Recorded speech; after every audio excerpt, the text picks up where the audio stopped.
Okay, good afternoon, students.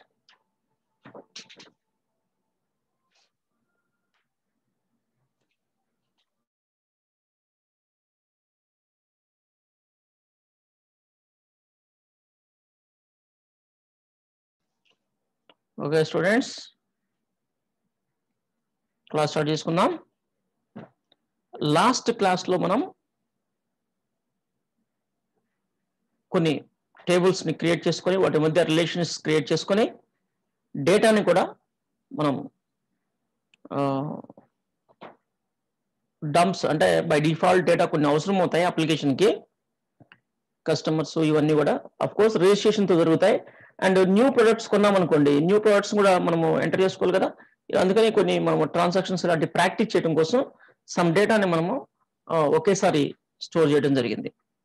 వాటితోటి ఈరోజు మనం కొన్ని ప్రాక్టీస్ చేద్దాం. ఇంకా కొన్ని కాన్సెప్ట్స్ నేర్చుకోవాల్సి ఉంది. మనం పీపీటీని ఫాలో అవుదాం. గుడ్. మనకి డేటా టైప్స్ ఓకే. ఇక్కడ MySQL డేటా టైప్స్ ఏమేమి ఉన్నాయి ఏంటి అనేది మనము చూద్దాం. అంటే వెర్షన్కి నేను ఇక్కడ వెర్షన్ కూడా మెన్షన్ చేస్తున్నాను, వెర్షన్ 8 అని ఇక్కడ చెప్పేది. ఎందుకంటే న్యూ వెర్షన్ అప్డేట్ అయినప్పుడు కొన్ని చేంజెస్ జరగచ్చు, అందుకని నేను ఈ విధంగా సెట్ చేశాను. ఇక్కడ మనకి మెయిన్గా మన ఈ MySQL వచ్చేసి ఓన్లీ 3 టైప్ డేటా టైప్స్ ఉంటాయి: string, numeric and date and time. String, numeric, date and time. ఇక్కడ పాస్వర్డ్ అని, కరెన్సీ అని అలా ఏమీ వేరే విధంగా ఉండవు, సపరేట్ ఏమి ఉండవు. వీటి నుంచే మనము యూజ్ చేసుకోవాల్సిన అవసరం ఉంటుందన్నమాట. అది ఎలా ఏంటి చూద్దాం. ఇక్కడ మనకి క్యార్ ఉంది, వేర్ క్యార్ ఉంది, వేర్ క్యార్ ఉంది. ఓకే, ఇక్కడ చూడండి, char a fixed length string, letters, numbers and special characters ఏవైనా స్టోర్ అవుతాయి క్యార్ లో. సైజ్ పారామీటర్ ఒకటి ఉంది, మనం సైజ్ పారామీటర్ ఇవ్వచ్చు. Char column length in characters can be from 0 to 255 only, 0 to 255. అంటే క్యార్ అనే డేటా టైప్ కనుక మనం తీసుకుంటే టేబుల్ క్రియేట్ చేసేటప్పుడు మాక్సిమం అంటే 255 క్యారెక్టర్స్ మాత్రమే పడతాయి, మాక్సిమం 255 క్యారెక్టర్స్ మాత్రమే పడతాయి. అలానే మనకి వేర్ క్యార్ ఉంది. ఈ వేర్ క్యార్ వచ్చేసి మనం చూడండి 0 నుంచి 65,535. ఏంటి ఈ లెక్కలు ఏంటి, 255 ఏంటి ఇలా మీరు అనుకోవచ్చు. అంటే ఇది 255, 0 to 255 క్యారెక్టర్స్ అంటే మన మెమరీ బైట్స్ అండ్ బైట్స్ చెప్పుకుని 255 బైట్స్ అంటే దీనికి మెమరీ అలాట్మెంట్ ఎలా ఉంటుంది ఏంటనేది కూడా మనం జాగ్రత్తగా ఆలోచించాలి. అంటే ఇక్కడ 65 అంటే 64 కిలోబైట్ అనమాట. 64 కిలోబైట్ డేటా వరకు స్టోర్ అవుతుంది. 64 కిలోబైట్ డేటా అంటే 64 into 10 to the power of ఇట్లా మనము అంటే 64 into 1024, 64 into 1024 క్యాలిక్యులేట్ చేస్తే మనకి ఈ నెంబర్ వస్తుంది అనమాట. ఈ నెంబర్ వస్తుంది. అందుకే ఇక్కడ నేను 64 కిలోబైట్స్ అన్నాను, 64 కిలోబైట్స్ అన్నాను. ఇంకొకటి ఉంది మనకి బైనరీ అనే డేటా టైప్ ఉంది. బైనరీ అనే డేటా ఉంది. క్యార్, వేర్ క్యార్ కాకుండా మనకి బైనరీ అని ఉంది. ఇది ఎందుకు వాడతారు బైనరీ అనేది అంటే కొన్ని రకాల files like images, audio files అలాంటి వాటిని స్టోర్ చేయాల్సి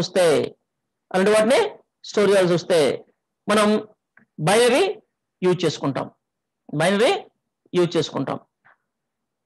ఓకే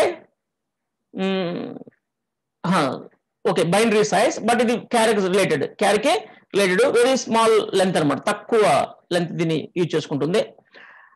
అండ్ వేర్ బైనరీ కూడా ఉంది. ఈ వేర్ క్యార్ ఎలానో వేర్ బైనరీ కూడా అలానే ఉంటుంది. అంటే మెయిన్ గా మనం అంటే ఇమేజెస్ కరెంట్ వాటికి వేరే కూడా ఉంది మనకి, బ్లాబ్ అని, దాని గురించి కూడా చెప్తాను మీకు. అండ్ ఇది క్యార్ అండ్ వేర్ క్యార్ ఎలానో ఈ బైనరీ అండ్ వేర్ బైనరీ కూడా సేమ్ అలానే ఉంటుంది. మనము క్యార్ కానీ వేర్ క్యార్ కానీ యూజ్ చేసిన సరిపోతుంది. వేర్ క్యార్ వచ్చేసరికి మనం 65,000 క్యారెక్టర్స్ ని మనం యూజ్ చేసుకోవచ్చు. ఓకే, నెక్స్ట్ మనకి ఇక్కడ టినీ బ్లాబ్ ఉంది. బ్లాబ్, BLOB, బ్లాబ్ అంటే బైనరీ లార్జ్ ఆబ్జెక్ట్ అన్నమాట. బ్లాబ్ అంటే బైనరీ లార్జ్ ఆబ్జెక్ట్ అంటే ఇవి ఇమేజెస్ కి చెప్పాను కదా, బైనరీ ఫైల్స్ అంటే ఇమేజెస్ మనకి బైనరీ ఫార్మాట్ లో కన్వర్ట్ చేసి స్టోర్ చేసుకుంటాం. ఓకే, సో వేరే నార్మల్ టెక్స్ట్ ఇలాంటి కాకుండా ఫైల్స్ ని మనం స్టోర్ చేసుకోవడానికి మనం ఈ బ్లాబ్స్ ని మనం యూజ్ చేసుకుంటాం. బట్ ఇది టినీ బ్లాబ్ అంటే స్మాల్ చిన్న వాటిని చిన్న ఫైల్స్ స్టోర్ చేయడం అంటే మాక్సిమం అంటే 255 bytes మాత్రమే స్టోర్ అవుతుంది. చూడండి, మీరు ఎప్పుడైనా అప్లికేషన్ ఫామ్ అప్లోడ్ చేసి అప్లికేషన్ ఫామ్ సంబంధించి ఫిల్అప్ చేసేటప్పుడు ఫోటో ఏదైనా అప్లోడ్ చేయాల్సి వస్తే ఇన్ని బైట్స్ ఇన్ని కిలోబైట్స్ యూజ్ చేయాలి అంటారు. ఎందుకంటే అక్కడ మనకి అంత లిమిటే పెడతారు. ఓకే, అది నెక్స్ట్ టినీ టెక్స్ట్ ఉంది. మళ్ళీ ఇంకొకటి క్యార్ ఇట్లా కాకుండా టెక్స్ట్ కూడా ఉంది. Only string maximum 255 characters, maximum 255 characters. Okay, text కూడా ఉందన్నమాట. అండ్ ఇంకొకటి టెక్స్ట్ సైజ్, ఇక్కడ ఇంకొకటి ఉంది టెక్స్ట్, టినీ టెక్స్ట్. ఇది టెక్స్ట్, ఇది 64 bytes వరకు యూజ్ చేసుకోవచ్చు. దీన్ని కూడా దీని సైజ్ స్పెసిఫై చేసుకోవచ్చు. పారామీటర్ ఉంది, పారామీటర్ ఇవ్వచ్చు. సైజ్ ఎన్ని క్యారెక్టర్స్ కావాలో అన్ని క్యారెక్టర్స్ ఇవ్వచ్చు. అండ్ బ్లాబ్ కూడా మనకి 64 kilobytes డేటా, 64 bytes కి 64 kilobytes కి మనకి బ్లాబ్ ఉంది. టినీ బ్లాబ్ వచ్చేసి ఓన్లీ 255 కి, టినీ టెక్స్ట్ వచ్చేసి only maximum 255. Only text size వచ్చేసి 64 kilobytes డేటా.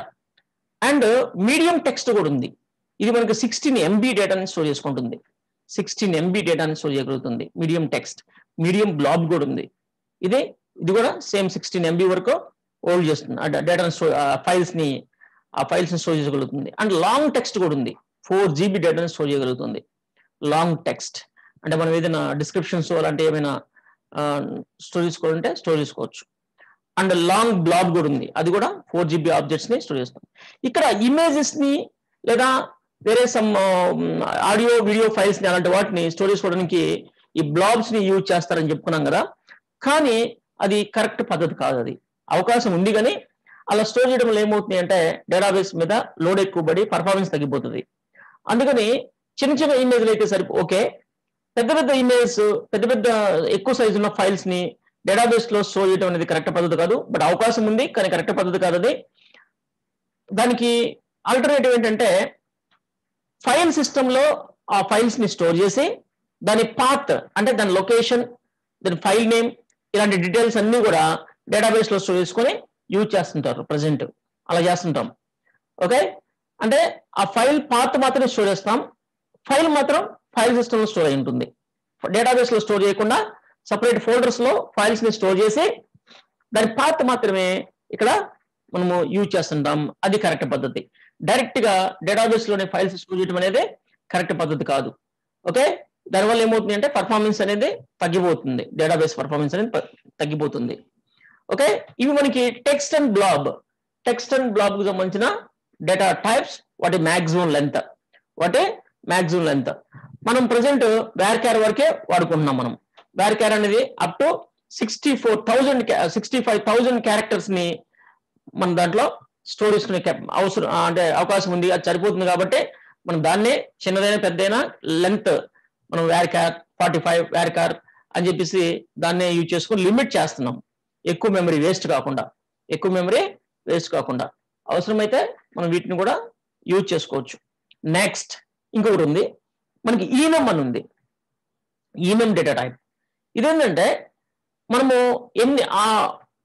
ఆ కాలంలో ఏమేమి వాల్యూస్ ఇవ్వాలో ముందే స్పెసిఫై చేయాలి. For example SR no, true or false, female male ఇలాంటివి ఉంటాయి కదా. జెండర్ లాంటి ఫీల్డ్స్ కానీ ఇలాంటివి. జెండర్ ఫీల్డ్ ఉంది. జెండర్ ఫీల్డ్ లో వేరే డేటా కాదు, మేల్ ఫీమేలే వస్తుంది, అదర్స్ అని. ఓకే, అంతకుమించి వేరే ఉండవు. అలాంటి వాటిని ఎలా చేయడానికి ఇక్కడ డైరెక్ట్ గా ఈనమ్ డేటాబేస్ లో మనం ఈనమ్ అనే డేటా టైప్ లో అవి మెన్షన్ చేసాము అంటే వాటిని మాత్రమే అలా చేస్తుంది, వేరే వాటిని ఎలా చేయదు.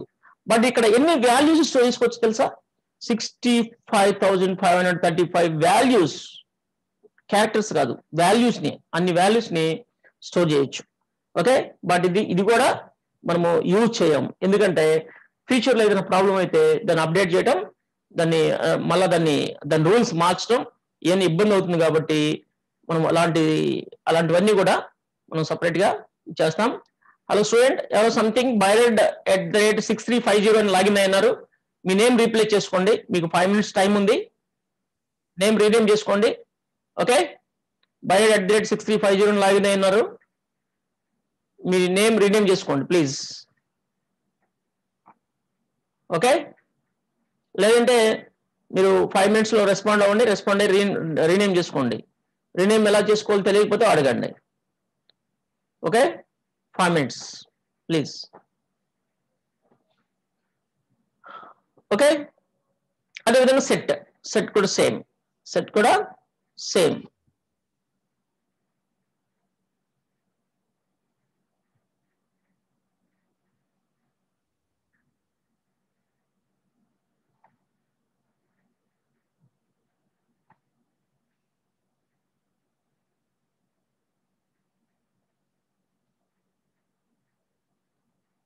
Okay good. ఓకే, ఇది మనకి స్ట్రింగ్ సంబంధించిన డేటా టైప్స్. ఓకే, క్యార్ ఉంది, వేర్ క్యార్ ఉంది, స్ట్రింగ్ రిలేటెడ్, అండ్ బైనరీ ఉంది, బ్లాబ్. ఓకే, ఇంకా ఈనమ్ అండ్ సెట్ ఉన్నాయి. ఇవి యూజ్ చేయం మనం. And next numeric data type వస్తే ఓకే, బిట్ అంటే బిట్ అని ఉంది. ఓకే, బిట్ వచ్చేసి మనకి బిట్ సైజ్ వెరీ లో, చాలా తక్కువ ఉంటుంది. ఓకే, అండ్ టినీ ఇంట్ ఉంది. టినీ ఇంట్ మాక్సిమం 255 నంబర్స్ ని, డిజిట్స్ కాదు ఇక్కడ, నంబర్. ఇక్కడ మనకి డిజిట్స్ కాదు, నంబర్. అందులో నంబర్స్ ని స్టోర్ చేసుకోవచ్చు. ఒక్క నిమిషం, just some work please, 1 minute.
Okay, thank you.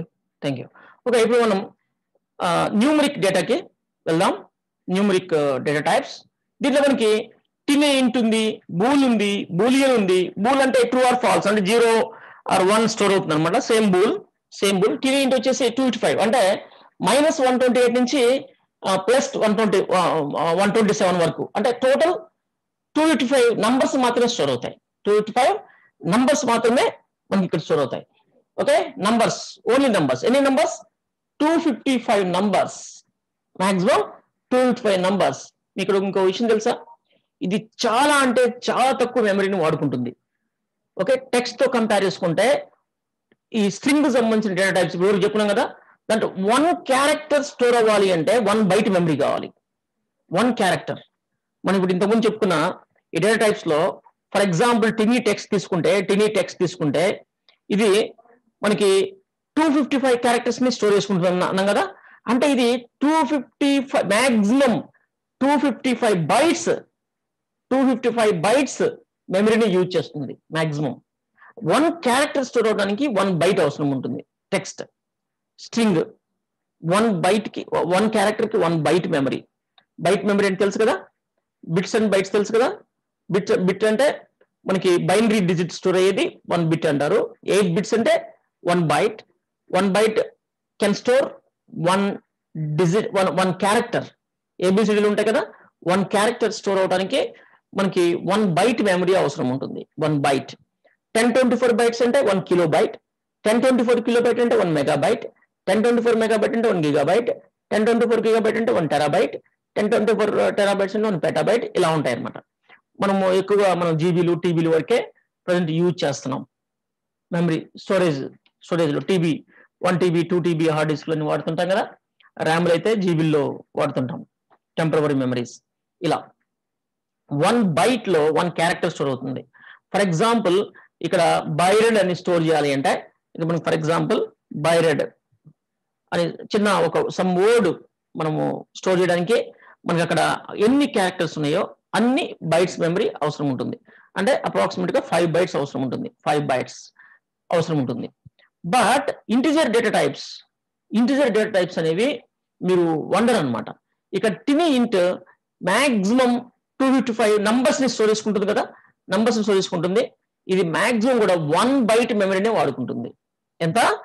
Only 1 byte మెమరీనే మాత్రమే వాడుకుంటుంది టినీ ఇంట్. ఓకే. ఇక స్మాల్ ఇంట్ ఉంది. స్మాల్ ఇంట్ ఇది మనకి 65,535 నంబర్స్ ని స్టోర్ చేసుకోగలుగుతుంది. అంటే మైనస్ అండ్ ప్లస్ రెండు కలుపుకుంటాయి. అంటే ప్లస్ వచ్చేసరికి 32,000 ప్లస్ అంతకంటే ఎక్కువ పట్టవు. ఇప్పుడు మీరు టినీ ఇంట్ తీసుకున్నారనుకోండి, పాజిటివ్ నంబర్స్ 127 పడతాయి. 128 ఇస్తే ఎర్రర్ వస్తుంది. అలానే ఇంకొంచెం ఎక్కువ నంబర్ స్టోర్ అవ్వాలనుకుంటే స్మాల్ ఇంట్ తీసుకోండి. స్మాల్ ఇంట్ ఎంత వరకు? 32,767 వరకే పడతాయి పాజిటివ్ నెంబర్స్. నువ్వు నెక్స్ట్ నెంబర్ ఇస్తానంటే ఎర్రర్ వస్తుంది. బట్ ఈ స్మాల్ ఇంట్ అనేది ఓన్లీ 2 బైట్స్ మెమరీనే వాడుకుంటుంది. Only 2 bytes memory. 2 bytes memory అంటే మనకి 2 బైట్స్ మెమరీ అంటే నార్మల్ గా క్యారెక్టర్స్ అయితే ఓన్లీ 2 క్యారెక్టర్స్. బట్ నంబర్స్ చూడండి ఎన్ని స్టోర్ అవుతున్నాయి. నంబర్స్ ఎందుకు అలా అంటే దానికి రీజన్ ఉంది. నేను చిన్న ఎగ్జాంపుల్ తీసుకొని చెప్తాను ఒకటి. ఎక్కడ ఓకే, ఇక్కడ మనకి ఎడిటర్ ఉంటుంది, ఇక్కడ చెప్తా. ఇప్పుడు చూడండి, ఇక్కడ మనకి binary for example 1 byte memory అనుకోండి, అంటే 8 బిట్స్. 8 బిట్స్ అంటే 1 2 3 4 5 6 7 8. ఇది స్టార్టింగ్ నంబర్. ఏంటిది? Starting number. ఇది బైనరీ. ఓకే, 1 బైట్ మెమరీలో ఇది మనకి అంటే 0 అనమాట. మన యూజర్ లెవెల్ నంబర్స్ వస్తే మనకి 0. నెక్స్ట్ 1 అంటే ఇది 1 అంటే మనకి ఇది 1. 2 అంటే 10. 10 అంటే 2. ఇలా నంబరింగ్ జనరేట్ చేసుకుంటూ పోతే ఫర్ ఎగ్జాంపుల్ ఈ 4 డిజిట్స్ స్టార్టింగ్ 4 డిజిట్స్ 1 1 1 1 మాక్సిమం అంటే ఈ డెసిమల్ దీనిలోకి వచ్చేసరికి అంటే ఇదేమో ఫస్ట్ 1, ఇది 2, ఇది 4, ఇది 8. ఓకే, ఇది 8 అంటే అది ఎలా వస్తుంది మనకి అంటే అది కూడా ఉంటుంది. ఇక్కడ 2 to the power of 1, ఇది 2 to the power of 2, 2 to the power of ఇట్లా వస్తాయి అన్నమాట. 3, 2 to the power of 4 ఇట్లా వస్తాయి అనమాట ఇవి. Okay, 2 to the power of 1 అంటే 2 to the power of 0, sorry ఒక్క నిమిషం. 2 to the power of 0 నుంచి ఇట్లా వస్తాయి. ఇది ఇక్కడ 2 to the power of 0 అంటే 1 వస్తుంది. 2 to the power of 0 అంటే 1. ఇది మనకి 1. 2 to the power of 1 అంటే 2. 2 to the power of 2 అంటే 4. ఓకే, అలానే 2 to the 3 అంటే 8, 2 to the 4 అంటే 16. ఇలా ఉంటాయి అనమాట. అంటే ఫస్ట్ డిజిట్ వాల్యూ ఎంతంటే 1 అనమాట. ఫస్ట్ డిజిట్ కనుక 1 ఉంటే 1 అనమాట. సెకండ్ డిజిట్ కనుక 1 ఉంటే 2 అనమాట. థర్డ్ డిజిట్ కనుక 1 ఉంటే 4 అనమాట. అట్లా ఉంటాయి. అంటే ఇక్కడ చూడండి, ఫస్ట్ డిజిట్ 1 ఉంది అంటే 1, సెకండ్ డిజిట్ కూడా 1 ఉంది 2, అంటే 2 అంటే 3 అయింది. ఇది 4 ఉంది, 3 + 3 7. ఇది 8 ఉంది, 7 + 8 మనకి 15. అంటే దీని వాల్యూ 15 మనకి. అదే మనకి ఇక్కడ 10 కావాలనుకోండి, మన 10 అనుకోండి, ఇక్కడ మనకి 1 0 1 1 0 1 0 అంటే 10 ఇట్లా నంబరింగ్ తీసుకుంటూ పోతే అన్ని నంబర్స్ 1 1 1 1 అయితే ఎంత ఉంటుంది? ఆల్ నంబర్స్ 1 1 1 1 అని అయితే ఎంత ఉంటుంది? ఎంత నంబర్ స్టోర్ అవుతుంది మనకి 1 బైట్ లో? చూడండి, 1 1 1 1 1 1 1 1 and all once 8 all once అయితే 255 అవుతుంది. 255 దీని అర్థం ఎంత? దీని డెసిమల్ లో కన్వర్ట్ చేస్తే 255 అనమాట. అంటే 1 2 ఇది మొత్తం ఈ లాస్ట్ వచ్చేసరికి 126 ఎంత వస్తుంది? ఓకే, ఇవన్నీ కలిపితే ఇది 64 ఉంటుంది, ఇది 128 ఉంటుంది, ఓకే 32 ఉంటుంది. ఇవన్నిటిని కూడితే మనకి 255 వస్తుంది. ఓకే, అదే 2 బైట్ అంటే 2 బైట్స్ అన్నప్పుడు మనకి వాల్యూ అనేది చాలా పెద్దదైపోతుంది. 2 బైట్స్ అన్నప్పుడు అంటే ఇది పక్కన ఇలా మొత్తం ఇన్ని వస్తాయి, 16 డిజిట్స్ వస్తాయి. వచ్చరికి చాలా పెద్ద వాల్యూ అవుతుంది.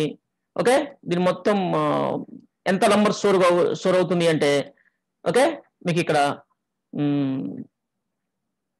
ఇది స్మాల్ సైజ్. ఓకే చూడండి, 65,535. ఇది 2 బైట్. ఇది సింగిల్ బైట్ చూడండి, 1 బైట్ అంటే 8 బిట్స్, 255 మెమరీ. ఇప్పుడు చెప్పినా కదా మనం, ఇది 2 బైట్ అయ్యేసరికి మనకి 65,000 నంబర్స్ స్టోర్ అవుతాయి. 65,000+ నంబర్స్ స్టోర్ అవుతున్నాయి, ఓన్లీ 2 బైట్స్. అదే క్యారెక్టర్స్ అయితే ఓన్లీ A B మాత్రమే స్టోర్ అవుతాయి, ఓన్లీ 2 డిజిట్సే స్టోర్ అవుతాయి. మరి ఇక్కడ చూడండి ఎన్ని నంబర్స్ జనరేట్ చేయొచ్చు 2 బైట్ మెమరీ తోటి. ఓకే, అలానే మీడియం సైజ్ చూడండి, మనకి 1 2 3 4 5 దగ్గర 1,67,77,200 ఇట్లా చాలా నంబర్స్ స్టోర్ అవుతాయి. ఇక్కడ ఎంత మెమరీ యూజ్ అవుతుంది తెలుసు? ఇన్ని నంబర్స్ జనరేట్ అవుతాయి కదా, కానీ మనం ఇక్కడ అది యూజ్ చేసుకునే స్టోరేజ్ స్పేస్ మాత్రం చాలా తక్కువ, 3 బైట్స్ మాత్రమే. మీడియం సైజ్, మీడియం ఇంట్ కూడా. ఓకే, ఓన్లీ ఇంట్ 4 బైట్స్ స్టోర్ అవుతుంది. ఓన్లీ ఇంట్ కూడా 4 బైట్స్, 3 బైట్స్, ఇది 4 బైట్స్. ఇట్లా మీకు లార్జ్ ఇంట్ ఆర్ బిగ్ ఇంట్కి వెళ్తేనే మనకి 8 బైట్స్ మెమరీ స్టోర్ అవుతుంది. ఎంత స్టోర్ అవుతుంది? 8 బైట్స్ మెమరీ స్టోర్ అవుతుంది.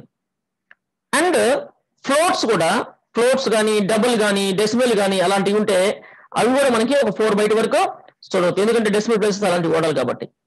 అంటే ఫైనల్ గా మీకు అర్థమైంది ఏంటంటే, ఇంటిజర్ డేటా టైప్స్ చాలా తక్కువ మెమరీని యూజ్ చేసుకుంటాయి. వీలైనంత వరకు మనం ఇంటిజర్ డేటా టైప్ నే మనము అంటే స్టోర్ చేయడానికి ట్రై చేయాలి. అందుకే మనము ఈ టేబుల్ డిజైన్ అలా చేసి ఆ రిఫరెన్స్ ఏదైతే ఉందో ఐడి అని తీసుకుని ఇంటిజర్ పెట్టుకున్నాం.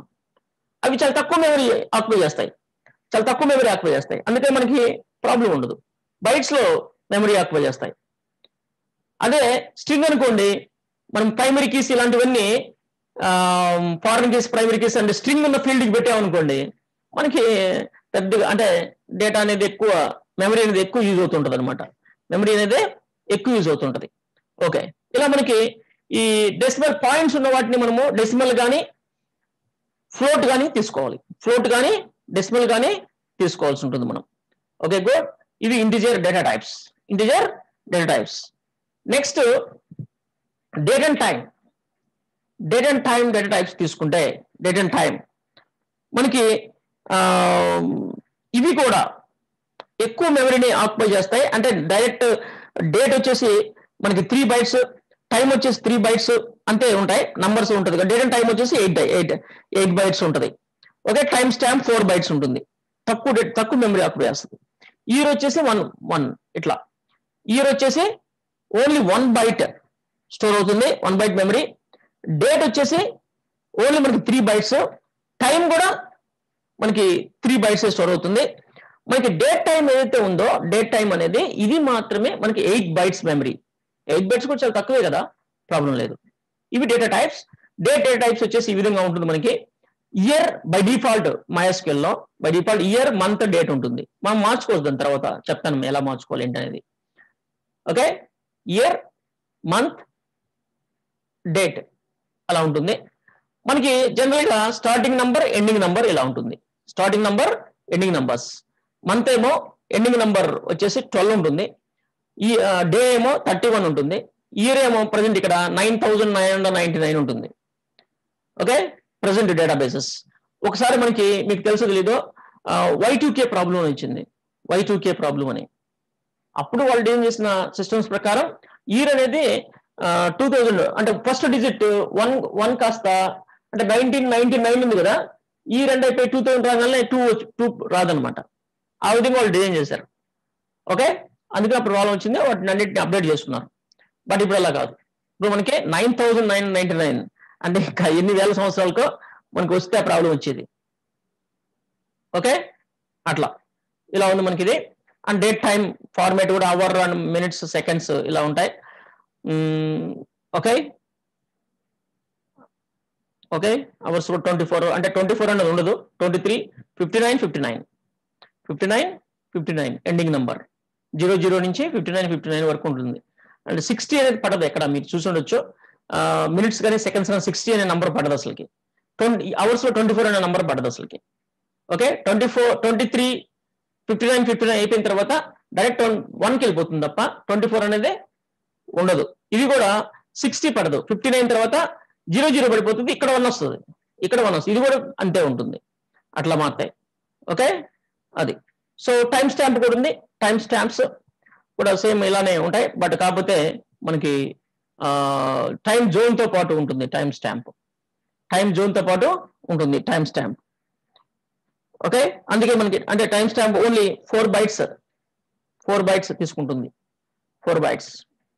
ఓకే, అవి మనకి డేటా టైప్స్. మీరు అడిగారు ఇంతకుముందు ఏ డేటా టైప్స్ ఉన్నాయి, ఏది ఎంత మెమరీ ఆక్యుపై చేస్తుంది అని అన్నారు. క్లియర్ గా చెప్పుకున్నాం మనం. నంబర్స్ ఎంతవరకు ఉంటాయి, ఇంటిజర్స్ అయితే మైనస్ అండ్ ప్లస్ రెండు కలిపి ఉంటాయి. ఓకే, 285 నంబర్స్ పడుతుంది అంటే 127 పట్టేది positive numbers, remaining 128 negative numbers ఉంటాయి అట్లా.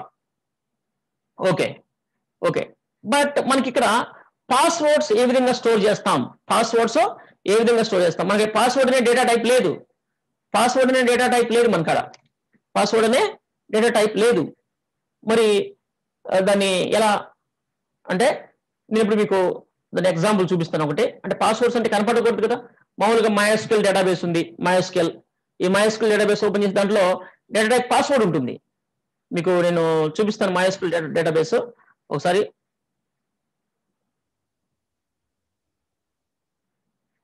MySQL అంటున్నాను, ఇది MS access.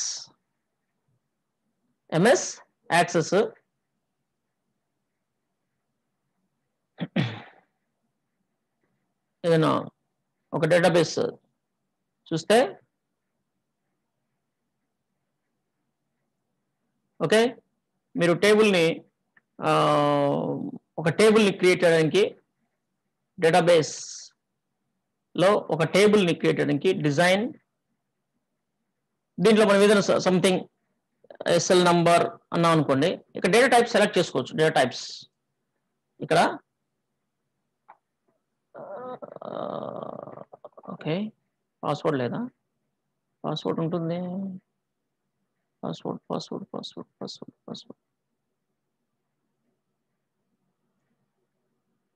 PWD long currency చూడండి, ఇక్కడ short text, long text, number, date and time ఉంది, కరెన్సీ ఉంది, ఆటో నంబర్ ఉంది, SR no, I mean boolean type, OLE object ఉంది, హైపర్ లింక్ ఉంది, అటాచ్మెంట్ ఉంది, క్యాలిక్యులేట్, లుకప్ విజార్డ్ అండి. చూద్దాం. పాస్వర్డ్స్ కూడా ఉంటాయి మనకి, పాస్వర్డ్ డేటా టైప్ కూడా, ఎందుకంటే నేను యూజ్ చేశాను. లేదంటే ఫ్రంట్ ఎండ్ లో కూడా మనం రిస్ట్రిక్ట్ చేసుకోవచ్చు. ఫ్రంట్ ఎండ్ లో కూడా రిస్ట్రిక్ట్ చేసుకోవచ్చు. దీంట్లో మనకి ఓకే నో డేటా టైప్ మనకి ఇక్కడ ఓకే షార్ట్ టెక్స్ట్ తీసుకున్నాం. ఫార్మాట్ ఉంటుంది ఇక్కడ, ఫార్మాట్ లో కూడా సెట్ చేసుకోవచ్చు. మరి సపోర్ట్ చేస్తుంది పాస్వర్డ్ అనేది, నేను చూశాను. ఇప్పుడు మీకు చూపించడానికి రావట్లేదు కానీ ఓకే లిస్ట్ కాంబో టైప్స్, మనం పాస్వర్డ్ డేటా టైప్స్ పాస్వర్డ్ చూడడానికి నేను చూపిస్తాను మీకు. ఫర్ ఎగ్జాంపుల్ ఎలా చేశాను దాన్ని, ఇంతకుముందు నేనే ఒక అప్లికేషన్ తయారు చేసింది దీంట్లో పాస్వర్డ్ పెట్టి, బట్ డేటా టైప్ లో పాస్వర్డ్ చూపించట్లేదు మనకి ఇక్కడ. ఒక్క నిమిషం. నో నేను మీకు వేరే ఒక టేబుల్ ఇంపోర్ట్ చేసి చూపిస్తాను.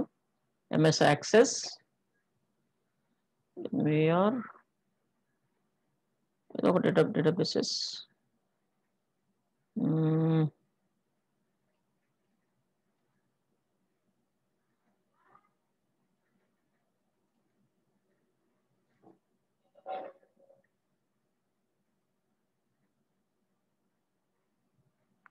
ఓకే. దీంట్లో login are user tables import చేశాను. దీంట్లో యూజర్స్లోకి వెళ్తే యూజర్స్ టేబుల్ క్లిక్ చేసా, పాస్వర్డ్ లేదా యూజర్స్ లాగిన్లో ఎస్ చూడండి, పాస్వర్డ్ డేటా టైప్ పాస్వర్డ్ ఉంటుంది. కన్ఫర్మ్ పాస్వర్డ్ స్టోర్ చేయాల్సిన అవసరం లేదు, బట్ నేను వేరే పర్పస్ కోసం చేశాను దాన్ని. ఓకే ఇలా పాస్వర్డ్ డేటా టైప్ ఉంటుంది.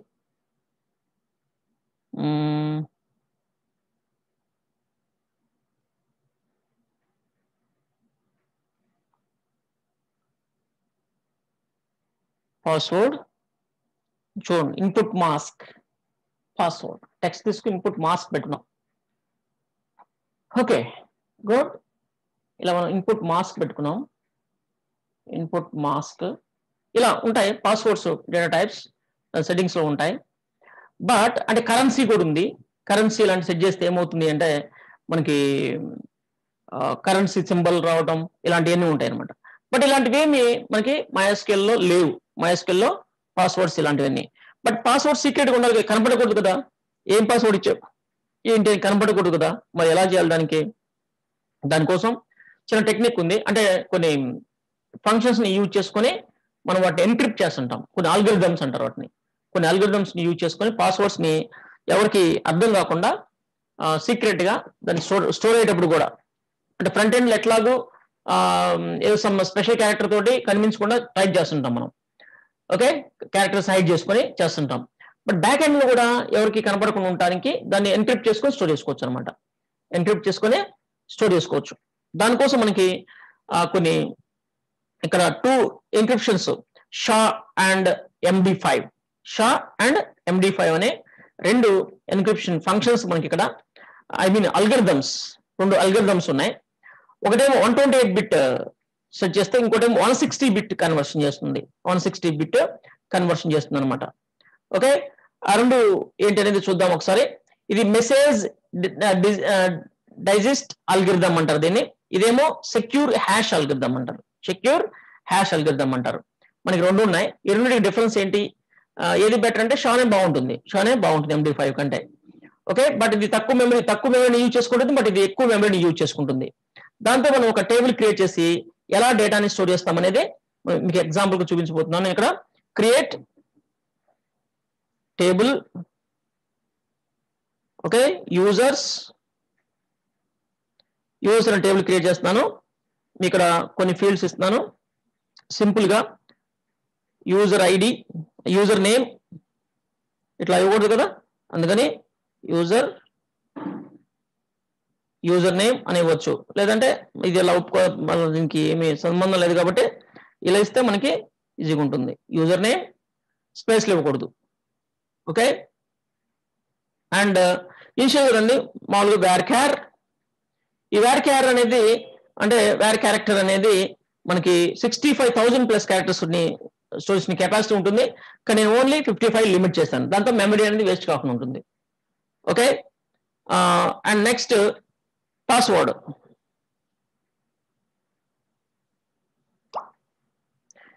ఈ కన్ఫర్మ్ పాస్వర్డ్ స్టోర్ చేయాల్సిన అవసరం లేదు. దీన్ని కూడా varchar తీసుకుంటాను నేను. అంటే varchar ఇది నేను ఒక 200 క్యారెక్టర్స్ తీసుకుంటున్నాను.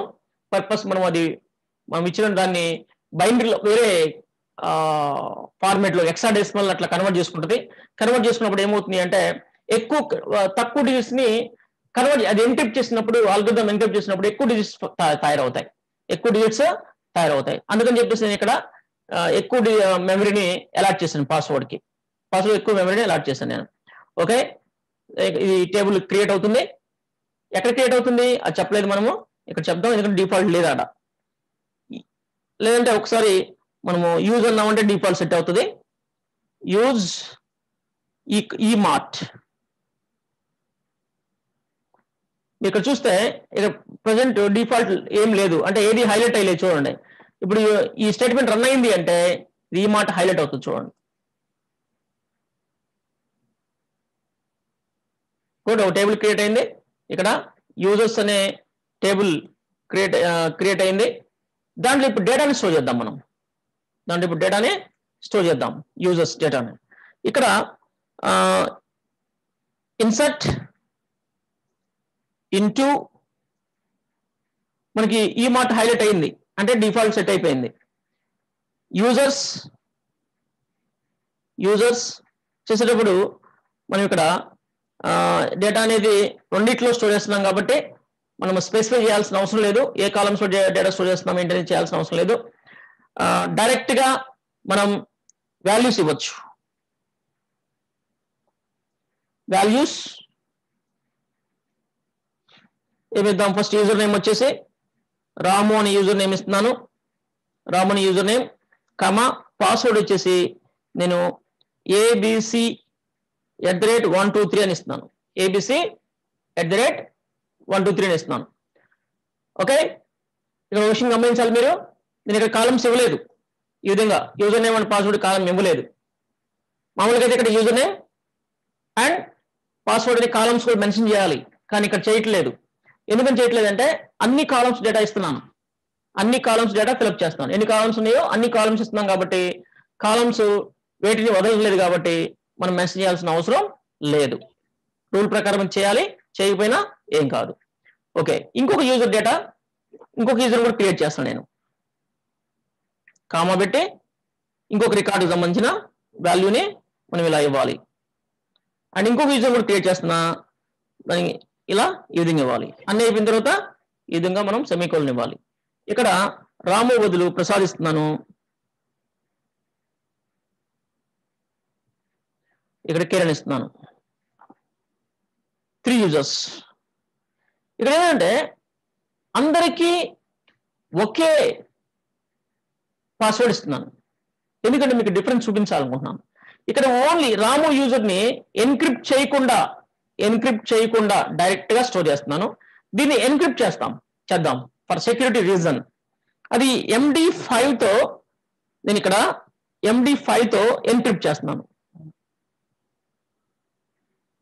MD5 తో ఎన్క్రిప్ట్ చేస్తున్నాను. దీన్ని షాతో ఎన్క్రిప్ట్ చేస్తున్నాను.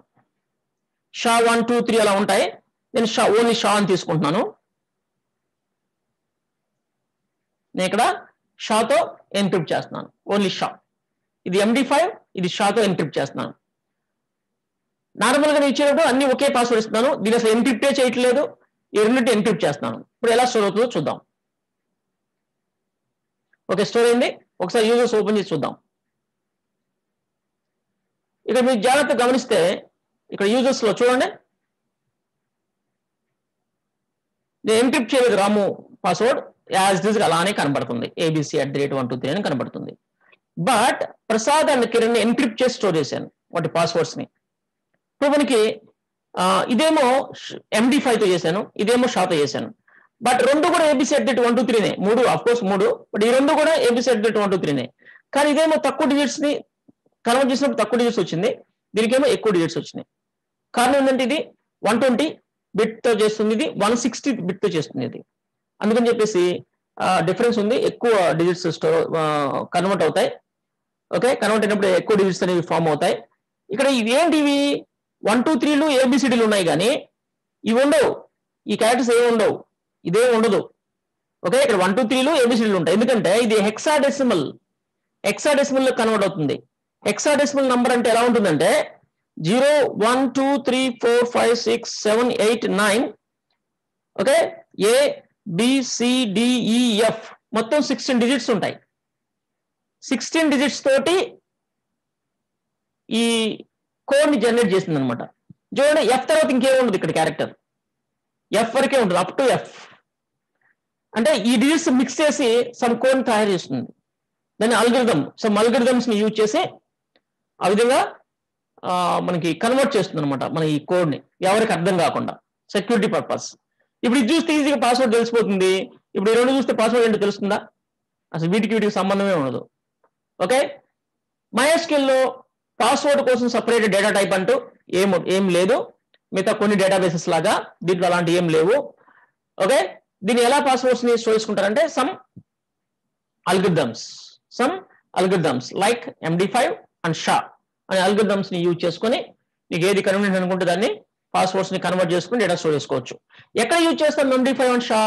నీ ఇష్టం, పైథాన్ ప్రోగ్రామ్ లో వాడుకొని కన్వర్ట్ చేసి చేయొచ్చు, లేదా డైరెక్ట్ గా SQL డేటాబేస్ స్టోర్ అయ్యేటప్పుడే కన్వర్ట్ చేసుకొని స్టోర్ చేసుకోవచ్చు. పాస్వర్డ్ స్టోర్ అయ్యేటప్పుడే నువ్వు ట్రిగ్గర్స్ ఏదో వాడుకొని కన్వర్ట్ చేసి స్టోర్ చేసుకోవచ్చు, నీ ఇష్టం, ఎలాగైనా చేసుకోవచ్చు. ఓకే, నెక్స్ట్ వెళ్దాం, నెక్స్ట్ టాపిక్.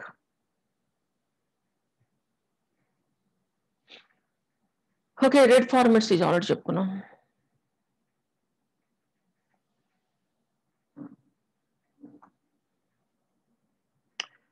ఓకే, ఇక్కడ మనం కొన్ని విషయాల గురించి మాట్లాడుకోవాలి. ఓకే, డేటాబేస్ డిజైన్ లో భాగంగా కొన్ని వెరీ బేసిక్స్ మీకు తెలియాలి. మనం ఆల్రెడీ కొన్ని కవర్ చేసాం, బట్ మిగతా కొన్ని తెలియాలి, మనం మెన్షన్ చేయాలి. ఇక్కడ డేటా ఇంటిగ్రిటీ. ఓకే, ఏంటి డేటా ఇంటిగ్రిటీ అంటే ఏంటి? ఇక్కడ కొన్ని ఉన్నాయి. Entity integrity, there are no duplicate rows in a table. Okay, అంటే మనము వీటిని ఫాలో అయ్యి, ఈ రూల్స్ అన్నిటిని ఫాలో అయ్యి డేటాబేస్ కంటే ఏం చేస్తే డేటాబేస్ పర్ఫార్మెన్స్ బాగుంటుంది, ఎక్కువ మెమరీ వేస్ట్ కాదు అనమాట. అంటే దాంట్లో మనం తీసుకోవాల్సిన జాగ్రత్తలు ఏంటి అనేది మనం కొన్ని ఇక్కడ డిస్కస్ చేయాల్సిన అవసరం ఉంది. ఓకే, అంటే duplicate rows in a table, duplicate rows ఉండకుండా చూసుకోవాలి, డూప్లికేట్ రోస్ ఉండకుండా. అంటే ఒకే డేటా మళ్ళా రిపీటెడ్ గా స్టోర్ అవ్వకుండా ఏదో ఒక యూనిక్ అలాంటి సెట్ చేసుకొని డేటాబేస్ డిజైన్ లో. ఓకే, కొన్ని ఫీల్డ్స్ కి, ఫర్ ఎగ్జాంపుల్ యూజర్ అంటే కస్టమర్ నేమ్, ఫోన్ నంబర్స్, అలాంటి ఏదో ఒకటి రిస్ట్రిక్ట్ చేసామనుకోండి, యూనిక్ అని పెట్టామనుకోండి, డూప్లికేట్స్ అలౌ చేయదు. And next domain integrity and data types and formats and values range వీటిలో మనము జాగ్రత్తలు తీసుకోవాలి, రిస్ట్రిక్ట్ చేయాలి. అంటే కొన్ని కాలమ్స్ ని ఇంటిజర్ అలౌ చేసే అవకాశం ఉన్న ఫోన్ నంబర్స్ అలాంటి వాటిని స్ట్రింగ్ తీసుకోకూడదు, అంటే ఎగ్జాంపుల్ దాంతో. అండ్ అన్నెసరీగా range I mean field range అవకాశం ఉంది కదా అని. ఫర్ ఎగ్జాంపుల్ మనం ఇక్కడ ఒక టేబుల్ క్రియేట్ చేసినప్పుడు ఎక్కడ చేసాం, user name and password user name తీసుకున్నప్పుడు data type okay, user name క్యారీ ఉండాలి. అండ్ ఇక్కడ లెంత్ అనేది మనం ఇక్కడ 45, ఇక్కడ మ్యాక్సిమం ఎంత పెట్టుకో 65,000 అట్లా పెట్టుకోవచ్చు.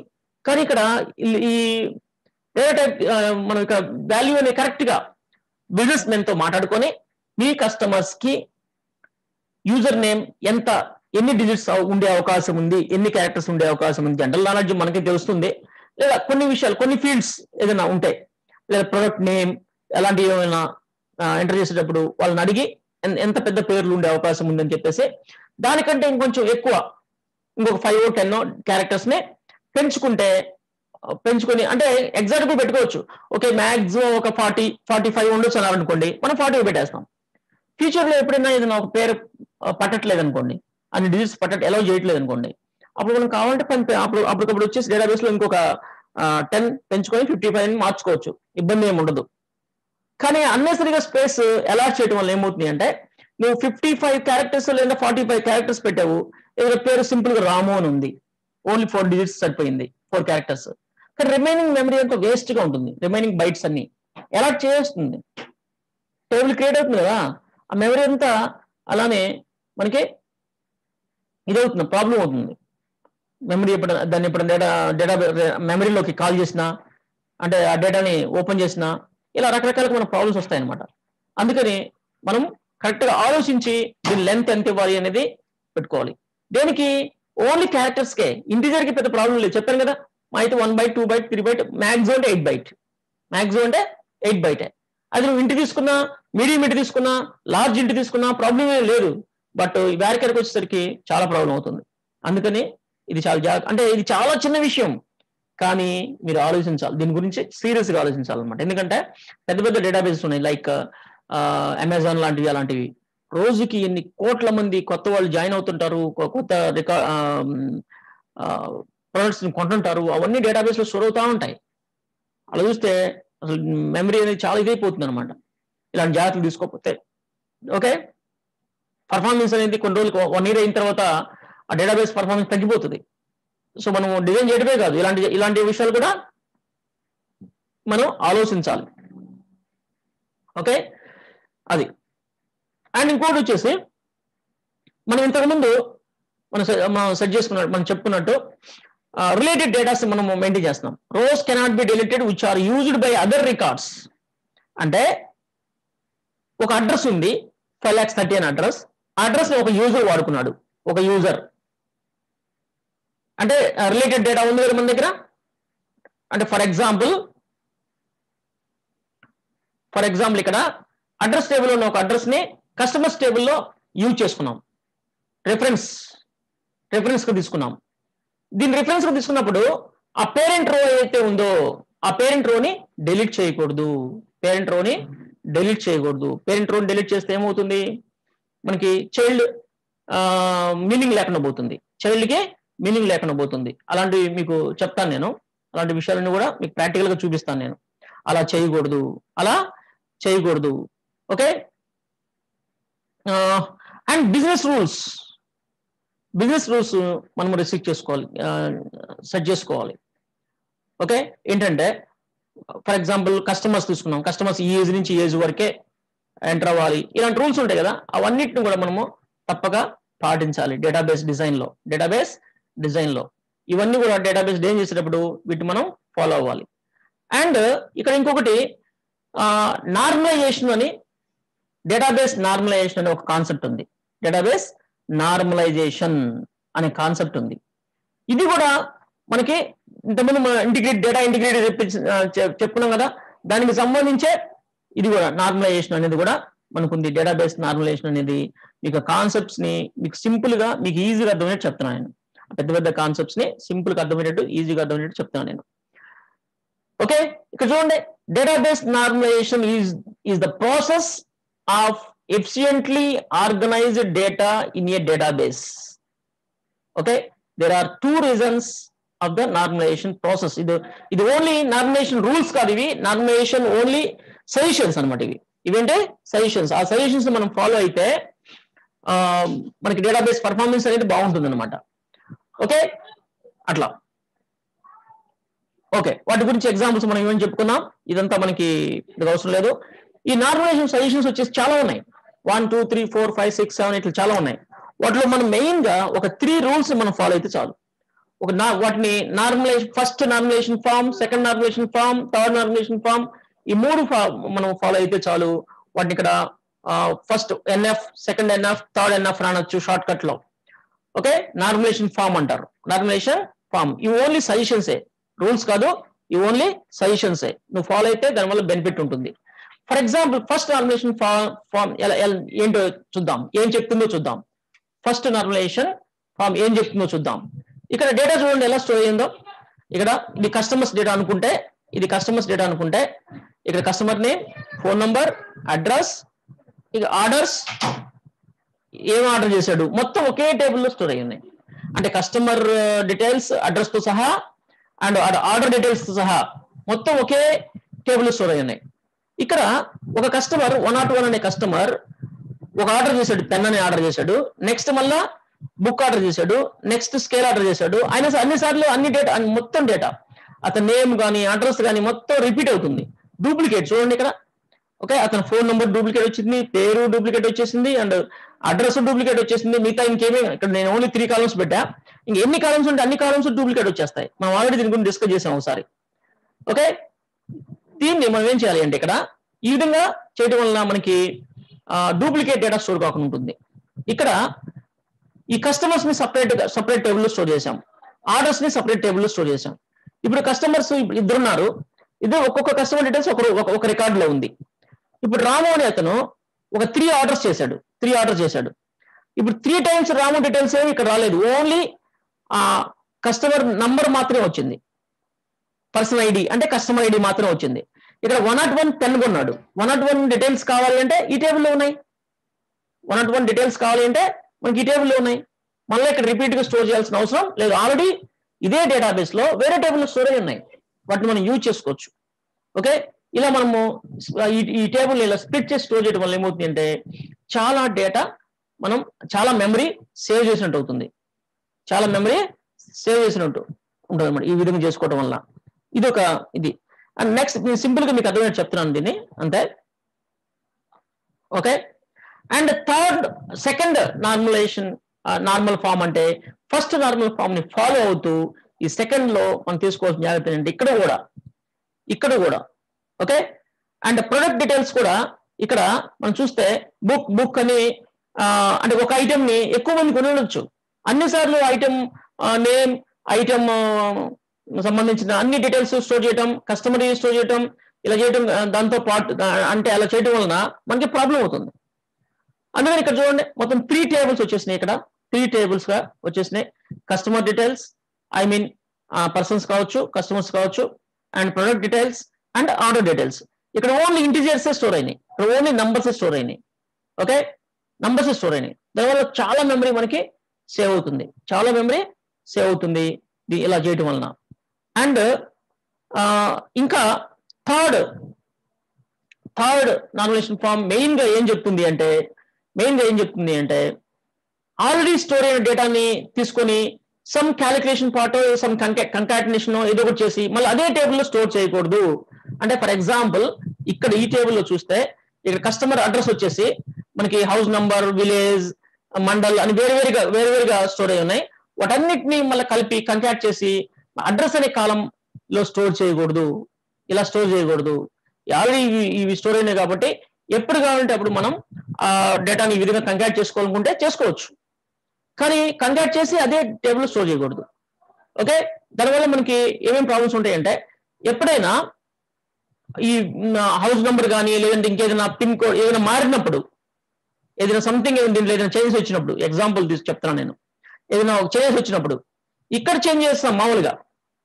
ఓకే, ఇక్కడ చేంజ్ చేసినప్పుడు మళ్ళీ ఇక్కడ కూడా చేంజ్ చేయాలి, చేయకపోతే మళ్ళీ ప్రాబ్లం అవుతుంది. పని కొట్టుకొని దీన్ని కూడా మళ్ళీ చేంజ్ చేయాలి. అసలు అంత అవసరమే లేదు. For example student marks subject 1, subject 2, subject 3 అని చెప్పేసి 5 సబ్జెక్ట్స్ స్టోర్ చేసాం అనుకోండి చాలు. దాంతోపాటు టోటల్, యావరేజ్, రిజల్ట్ ఇవన్నీ స్టోర్ చేయాల్సిన అవసరం లేదు. క్యాలిక్యులేషన్ పార్ట్ అంతా స్టోర్ చేయాల్సిన అవసరం లేదు డేటాబేస్ లో.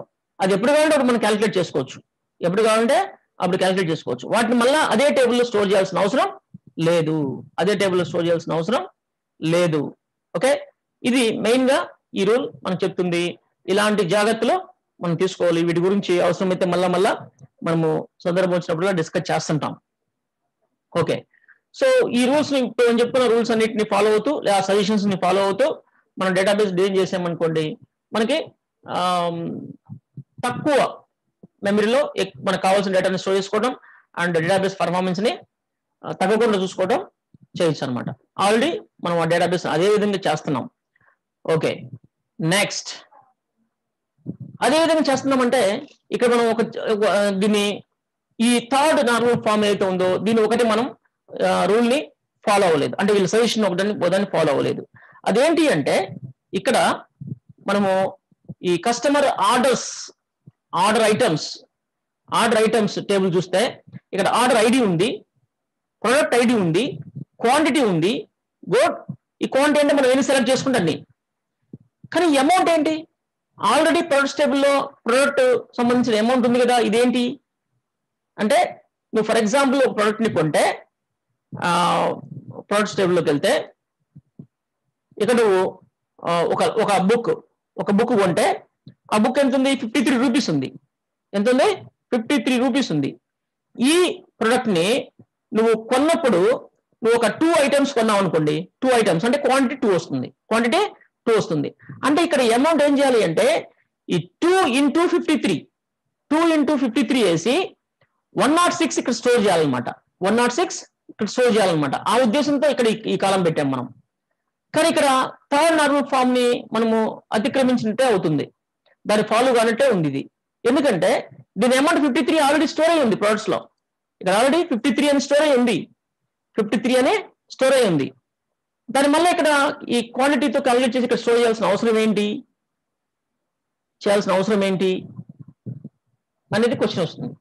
అదొక్కటే మనం దాన్ని ఫాలో అవునట్టు ఇక్కడ కనబడుతుంది.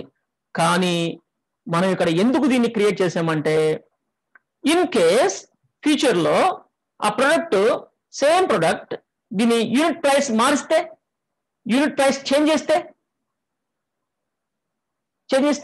తర్వాత ఒక 1 year తర్వాత ఇప్పుడు కొన్నాం, ఓకే, లేదా ఒక 1 month తర్వాత దాన్ని మార్చారనుకోండి, మనం ఆల్రెడీ కొనేసాం, డబ్బులు కట్టేసాం 53 రూపీస్కే, అంత అయిపోయింది.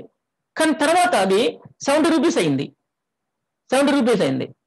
మనం ఈ విధంగా దీన్ని ఇక్కడ స్టోర్ చేయకపోతే ఏమవుతుంది అంటే మనము ఇంతకుముందు ఎప్పుడో కొన్న ప్రొడక్ట్ ఒకసారి చూద్దామని చెప్పేసి దాని బిల్లు ఏదో ఆన్లైన్ లో ఓపెన్ చేసి చూస్తే ఆ ఇన్వాయిస్ చూస్తే ఏముంటుంది? 140 రూపీస్ చూపిస్తుంది. ఎంత చూపిస్తుంది? 140 రూపీస్ చూపిస్తుంది. ఎందుకని? క్వాంటిటీ 2 into ఈ ప్రొడక్ట్ మనం ఇక్కడ 53 రూపీస్ కాకుండా 70 చేసి ఉంటాం కదా, ఆ 70 క్యాలిక్యులేట్ చేసి, ఓకే, అప్పుడు మనకి 140 అని చూపిస్తుంది. అదేంటి మనం పే చేసిన దాంట్లోనేమో 106 చూపిస్తుంది, కానీ దాని అమౌంట్ ఏమో 140 చూపిస్తుంది. అదేంటి మనం ఇంకా బ్యాలెన్స్ కట్టాలా? ఇలాంటి ప్రాబ్లమ్స్ ఉంటాయి కదా. అందుకని చెప్పేసి మనం ఇక్కడ స్టోర్ చేస్తున్నాం. అందుకనే మనం ఇక్కడ స్టోరేజ్ పెట్టేసాం అనుకోండి, మనం అది ఎప్పుడైనా దాని ఒరిజినల్ ప్రైస్ మారినా ఆల్రెడీ పర్చేజ్ చేసాం కాబట్టి ఈ డేటా మారదు. ఆడిటింగ్ కానీ దేనికైనా మారదు. ఓకే, అది ఆడిటింగ్ చేసినప్పుడు తర్వాత ఇయర్లీ వన్స్ అలాంటి ఆడిటింగ్ ఇలాంటివి ఉంటాయి కదా, అలాంటప్పుడు కూడా ప్రాబ్లమ్స్ ఉండవు. అందుకని చెప్పేసి మనం ఇలాంటి జాగ్రత్తలు తీసుకోవాలి. ఓకేనా? సో అంటే దాన్ని అతిక్రమించినట్టు అయ్యింది, కానీ మనం ఇక్కడ ఇలా చేయాలి, తప్పదు. రిపీటెడ్ గా డేటాను స్టోర్ చేయాల్సిన అవసరం ఉంది ఇక్కడ. ఓకే, లేదా ఇంకొక పని చేయొచ్చు. ఇంకో పని ఏం చేస్తాం ఇక్కడ, ఈ ప్రొడక్ట్స్ టేబుల్లో అమౌంట్ తగ్గించామంటే డిస్కౌంట్ అని పెట్టచ్చు. కానీ ఇక్కడ అమౌంట్ పెంచాం కదా, పెంచినప్పుడు వేరే డిస్కౌంట్స్ అంటే ఇంక్రిమెంట్ సపరేట్ కాలమ్స్ మెయింటైన్ చేయడం కుదరదు. అందుకని చెప్పేసి మనం ఇక్కడ డేటాని ఇక్కడ ఈ కాలంని స్టోర్ చేయటమే కరెక్ట్. Okay, good. అన్ని జాగ్రత్తలు తీసుకొని మనం ఇప్పుడు ఏదైతే చెప్పుకున్నామో వాటి అన్నింటినీ ఫాలో అవుతూనే మనం ఇప్పటి వరకు ఈ టేబుల్స్ అన్నిటినీ క్రియేట్ చేసాం.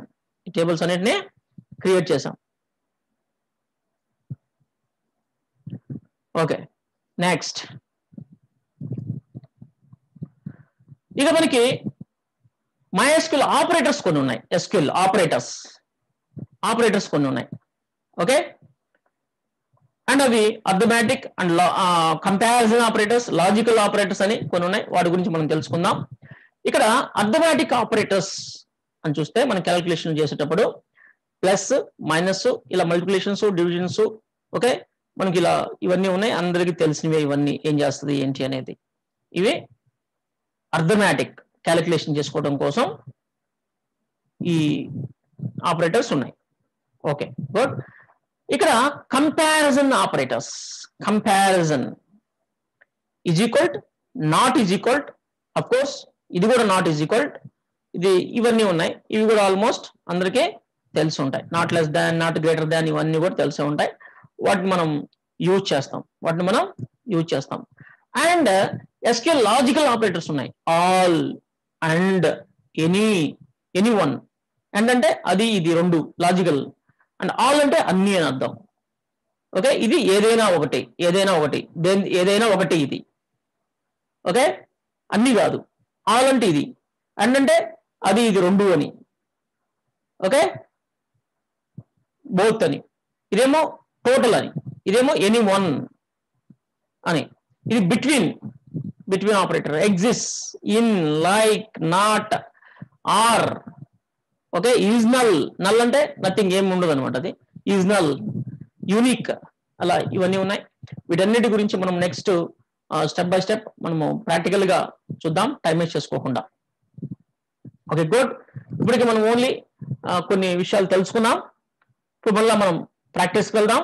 దీంట్లో మనం కొన్ని ఇంపార్టెంట్ ఎస్క్యూఎల్ కమాండ్స్ అని చెప్పి నేను ఇక్కడ పెట్టాను. ఇక్కడ కొన్ని మనం ఆల్రెడీ డిస్కస్ చేసాం, క్రియేట్ టేబుల్, క్రియేట్ డేటాబేస్ అలాంటివి.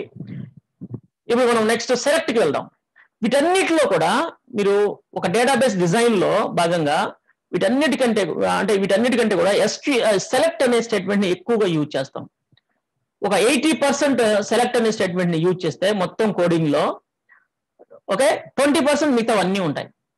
సెలెక్ట్ ని ఎక్కువ యూజ్ చేస్తాం. సెలెక్ట్ గురించి మనం ఎక్కువ వర్కౌట్ చేయాలి. ఓకే, అవన్నీ నేర్చుకుందాం step by step. Okay, present ఇప్పుడు నేను సెలెక్ట్ స్టేట్మెంట్ గురించి తెలుసుకుందాం. ఆల్రెడీ మన దీని గురించి మీకు అవసరమైనప్పుడు కొంచెం లైట్ గా చెప్పాను, బట్ ఇన్ డెప్త్ గా తెలుసుకుందాం. ఇవన్నీ తీసేద్దాం.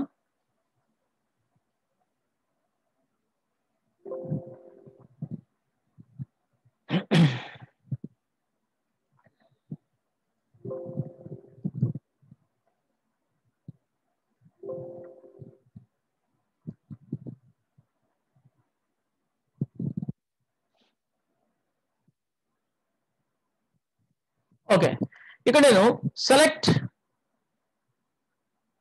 ఆల్ ఫ్రమ్ కస్టమర్స్ అని అంటున్నాను. అంటే ఆల్రెడీ దీని గురించి మనం డిస్కస్ చేసాం, మళ్ళీ ఇంకొకసారి చెప్తున్నాను. సెలెక్ట్ ఎందుకు వాడతామంటే డేటాని రీడ్ చేయడానికి, డేటా టేబుల్స్ లో స్టోర్ అయిన డేటాని రీడ్ చేయడం కోసం మనం సెలెక్ట్ అనేది యూజ్ చేస్తాం. ఓకే, సెలెక్ట్ తర్వాత ఉండేది మనకి కాలమ్స్ అంటే టేబుల్కి ఉండే, ఫర్ ఎగ్జాంపుల్ కస్టమర్స్ టేబుల్ చూస్తే, కస్టమర్స్ టేబుల్లో ఇలా మనకి ఈ కాలమ్స్ ఉన్నాయి కదా, ఈ కాలమ్స్ అనమాట. ఏంటి, customer ID, customer name, date of birth, phone, email, house number, pin code ఇలా ఉన్నాయి. ఓకే, ఇక్కడ ఇది అవేవి మెన్షన్ చేయకుండా, ఏమేం కాలమ్స్ కావాలో మెన్షన్ చేయకుండా ఇక్కడ యాస్టిక్ ఇచ్చాం. అర్థం ఏంటంటే ఆల్ కాలమ్స్ అని అర్థం.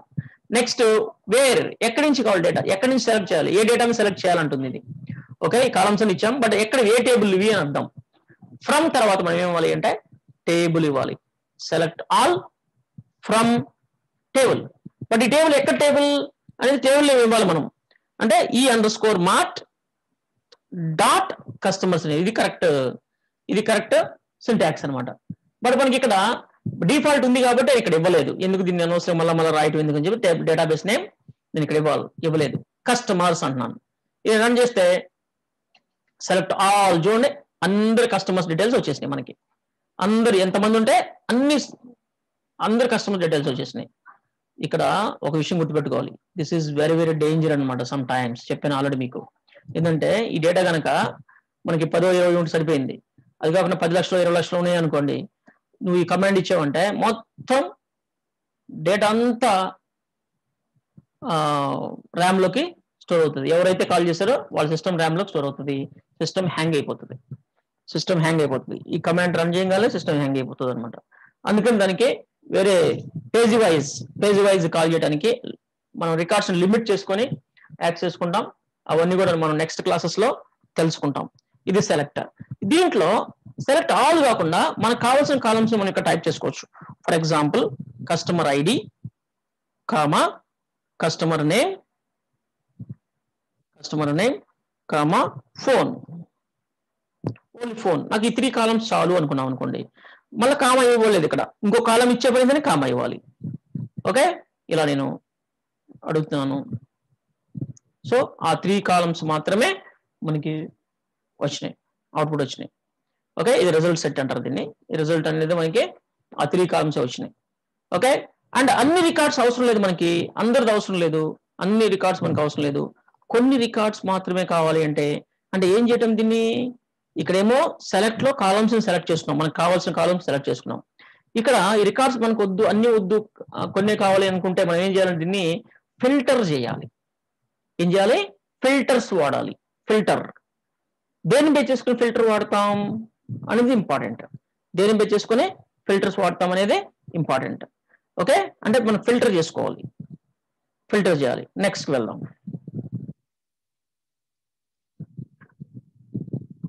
ఓకే, అండ్ ఇక్కడ సెలెక్ట్ చేసేటప్పుడే సమ్ క్యాలిక్యులేషన్స్ కూడా చేసుకోవచ్చు. మనం సెలెక్ట్ చేసుకునేటప్పుడే కొన్ని క్యాలిక్యులేషన్స్ కూడా చేసుకోవచ్చు. అవన్నీ మీకు ముందు చెప్తాను నేను. Okay, step by step. దీనికోసం సమ్ డేటా మనము స్టోర్ చేయాలి. సమ్ డేటాని మనం ఇక్కడ స్టోర్ చేయాలి. Okay, good. ఈ క్యాలిక్యులేషన్ పార్ట్ మనము తర్వాత చెప్పుకుందాం, క్యాలిక్యులేషన్ పార్ట్. బట్ డిస్టింక్ట్ అనే కీవర్డ్ ని ఎలా యూజ్ చేయాలో చూద్దాం. ఇక్కడ మనకి ఓకే ఓకే నేను ఓన్లీ పిన్ నెంబర్స్ చూస్తున్నాను. చూడండి, only pin numbers. Pin code ఉంది కదా, ఓన్లీ పిన్ కోడ్ చూద్దాం. ఇక్కడ చూడండి, చాలా పిన్ కోడ్స్ ఉన్నాయి, కానీ చాలా పిన్ కోడ్స్ ఉన్నాయి. వీళ్ళందరూ ఇన్ని పిన్ కోడ్స్ లేవు, అంటే డూప్లికేట్స్ ఉన్నాయి. ఇక్కడ మనకి డూప్లికేట్స్ లేకుండా యూనిక్ వాల్యూ కావాలి అంటే మనం ఇక్కడ డిస్టింక్ట్ అనే కీవర్డ్ ని యూజ్ చేసుకుంటాం. ఇప్పుడు డూప్లికేట్స్ ని ఎలిమినేట్ చేస్తుంది. చూడండి, వీళ్ళందరూ కూడా ఈ 5 అడ్రస్ లోనే ఉన్నారు. వీళ్ళంతా కూడా. ఓకే, ఇప్పుడు 20 మంది 21 మంది ఉన్నారు కదా కస్టమర్స్, వాళ్ళందరూ ఈ 5 అడ్రస్ లోనే ఉన్నారు అనమాట. ఓకే, మనకి 5 పిన్ కోడ్స్ మనం ఈ విధంగా గెట్ చేసాం. 5 పిన్ కోడ్స్ ఈ విధంగా మనం రేట్ చేసుకున్నాం. ఓకే, డిస్టింక్ట్ అనేది ఎందుకు ఉపయోగపడుతుంది కీవర్డ్?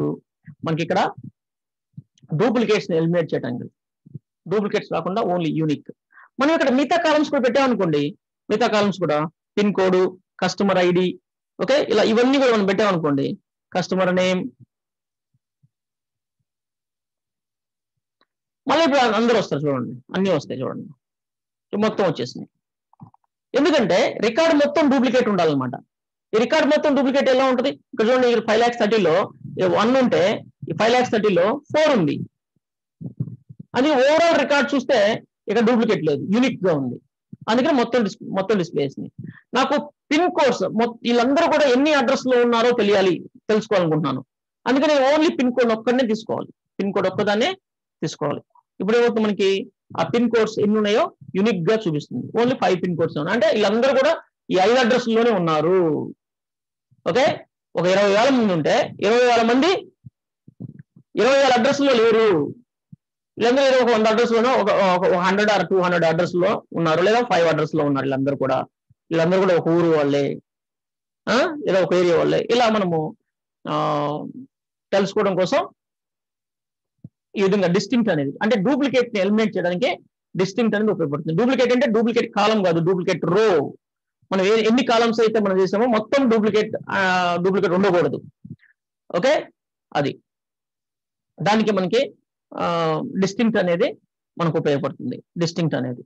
అండ్ ఇంకొకటి వచ్చేసి మనం ఇక్కడ ఎన్ని అదే కౌంట్ చేయాలనుకున్నాం. కౌంట్ అనే ఫంక్షన్ ఉంటుంది. మనం ఇక్కడ మొత్తం ఎన్ని పిన్ కోడ్స్ ఉన్నాయో కౌంట్ చేయాలనుకున్నాం.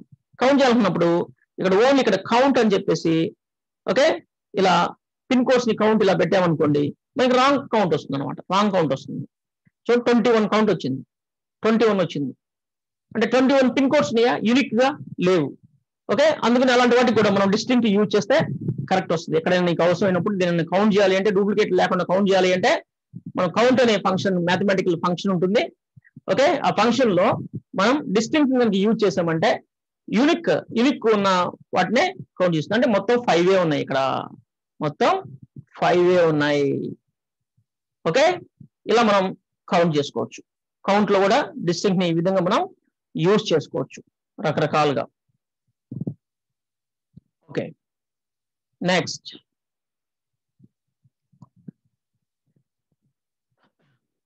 ఓకే,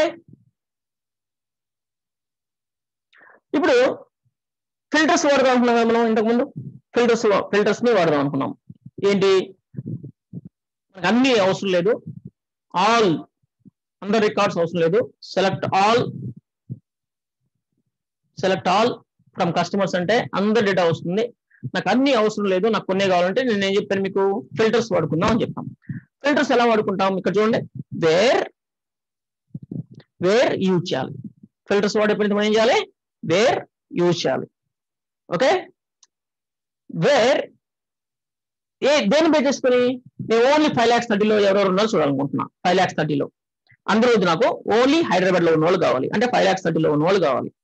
ఇప్పుడు నేను pin code, where pin code is equal అని చెప్పేసి 5,30,000 అని ఇలా అనుకోండి. ఇప్పుడు నాకు చూడండి, ఈ పిన్ కోడ్ 5,30,000లో ఎవరైతే ఉన్నారో వాళ్ళ డేటా మాత్రమే ఇచ్చింది నాకు. మిగతా డేటా ఎలిమినేట్ చేసింది, ఫిల్టర్ చేసింది. ఓకే, ఫిల్టర్ చేసి మనకు కావాల్సినవి మాత్రమే మనం సెలెక్ట్ చేసుకుంటాం. ఓకే, ఇలా. అండ్ దీంట్లో కూడా నాకు ఇక్కడ అండ్ ఆర్ యూజ్ చేసుకొని ఇందాక చెప్పున్నాం కదా, అండ్ ఇంకా ఫిల్టర్ ని టైట్ చేస్తున్నాను. ఓకే, హైదరాబాద్ అయి ఉండాలి. అండ్ ఏజ్ వచ్చేసి 2002 తర్వాత పుట్టుండాలి, లేదా 2000 తర్వాత పుట్టుండాలి. 2000 డేట్ ఆఫ్ బర్త్ 2000 తర్వాత ఉండాలి. అందుకని చేస్తానంటే date of birth greater than చూడండి 2001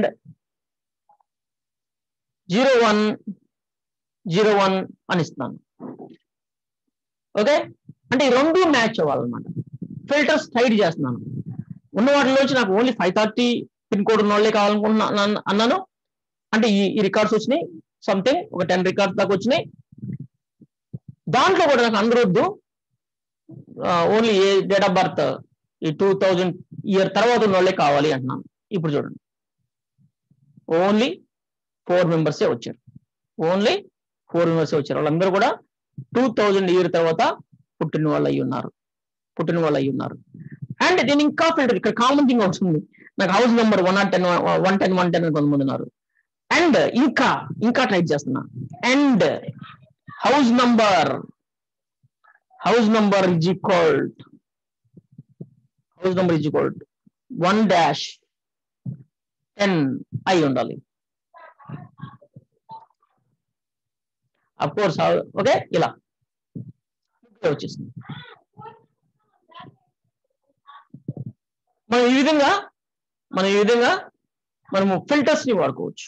వేర్ యూజ్ చేసి ఫిల్టర్స్ వాడుకోవచ్చు. కానీ ఇక్కడ గుర్తుపెట్టుకోవాల్సిన విషయం ఏంటంటే, ఈ సెలెక్ట్ లో ఈ సెలెక్ట్ క్వరీ రాసేటప్పుడు ఫస్ట్ సెలెక్ట్ ఉండాలి, తర్వాత ఫ్రమ్ ఉండాలి, తర్వాతే వేర్ ఉండాలి, ఫ్రమ్ తర్వాతే వేర్ ఉండాలి. ఇది order important, order. Okay, select all from table wear some filters conditions కొన్ని మనం ఇక్కడ పెట్టుకోవచ్చు. దీంట్లో మనం చాలా జాగ్రత్తగా వర్కౌట్ చేయాలి. ఓకే, ఈ డేటాని చాలా తేడా వస్తాయి, డిఫరెన్స్ వస్తుంది. ఓకే, ఇక్కడ ఏంటి డిఫరెన్సెస్ అంటే మనం వీటిని యూజ్ చేసేటప్పుడు అండ్, ఆర్, నాట్ అలాంటి యూజ్ చేసినప్పుడు డేటాలో చాలా డిఫరెన్స్ వస్తాయి డేటాను సెలెక్ట్ చేయడంలో. అందుకని మనం చాలా జాగ్రత్తగా గమనించాలి. అంటే ఫర్ ఎగ్జాంపుల్ ఇక్కడ నేను అండ్ తీసేసి ఆర్ పెట్టాను అనుకోండి, అండ్ తీసేసి ఆర్ పెట్టాను అనుకోండి, ఆర్ ఇప్పుడు ఏమవుద్దు చూద్దాం. ఆర్ అంటే ఏంటి, అది కానీ ఇది కానీ ఏ ఒక్క కండిషన్ ట్రూ అయితే చాలు అనమాట. అండ్ అంటే రెండింటిని పరిగణలోకి తీసుకోవాలి. అంటే ఆర్ రిలాక్సేషన్ ఇస్తుంది, అంటే మన ఉద్దేశం ఏంటంటే ఇది లేదా ఇదన్నా ట్రూ అవ్వాలి, లేదా హౌస్ నెంబర్ అన్నా 1,10,000 ఉండాలి, ఐ మీన్ 1-10 ఉండాలి. ఇప్పుడు చూడండి ఇక్కడ చిన్న ప్రాబ్లం వచ్చింది, టెక్నికల్ ప్రాబ్లం, స్మాల్ ప్రాబ్లం వచ్చింది. ఓకే, ఇక్కడ హౌస్ నెంబర్ 110 లేని వాళ్ళు కూడా ఉన్నారు. ఎందుకు వచ్చారు వీళ్ళు అంటే ఇది ట్రూ అయి ఉంటుంది. ఓకే, ఇంత లెంతీ కాకుండా ఇంకోటి చెప్తాను నేను, ఇంత లెంత్ లో కొంచెం అర్థం చేసుకోవడం కష్టం అవుతుంది. ఈ రెండు చూద్దాం. ఇప్పుడు మనం ఏమనుకున్నాం, pin code 5,30,000 and date of birth ఈ రెండు మ్యాచ్ అవ్వాలి కంపల్సరీగా. డేట్ ఆఫ్ బర్త్ 2000 కంటే ఎక్కువ ఉండాలి, and pin code is equal to, ఇక్కడ నా గ్రేటర్ దాన్ ఈ కాదు, ఈజ్ ఈక్వల్ 5,30,000 అంటే 5,30,000 అయి ఉండాలి. అండ్ పెట్టాం కాబట్టి రెండు. ఇక్కడ ఆరు పెడితే ఏమవుతుంది చూడండి,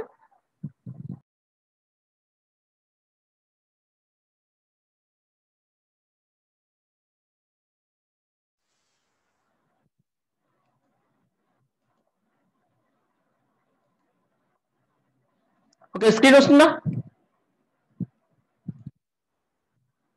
హలో, నేనా స్క్రీన్ రావట్లేదా?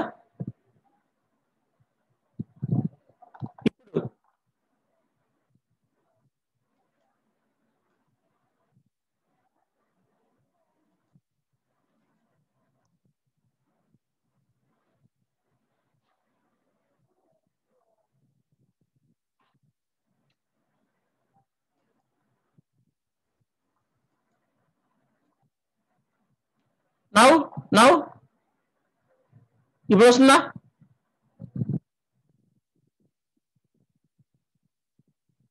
Okay, thank you. Okay good.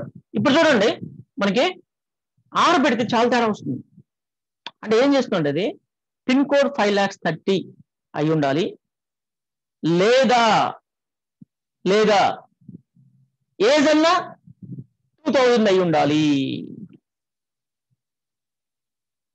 అంటే ఇప్పుడు చూడండి, మామూలుగా అయితే అండ్ పెట్టినప్పుడు ఓన్లీ 4 రికార్డ్స్ వచ్చినాయి కదా, ఆరు పెట్టండి, చూడండి ఎంతమంది సెలెక్ట్ అయ్యారు, చాలా మంది, బట్ నాట్ ఆల్, 15 మెంబర్స్ దాకా సెలెక్ట్ అయ్యారు ఆల్మోస్ట్.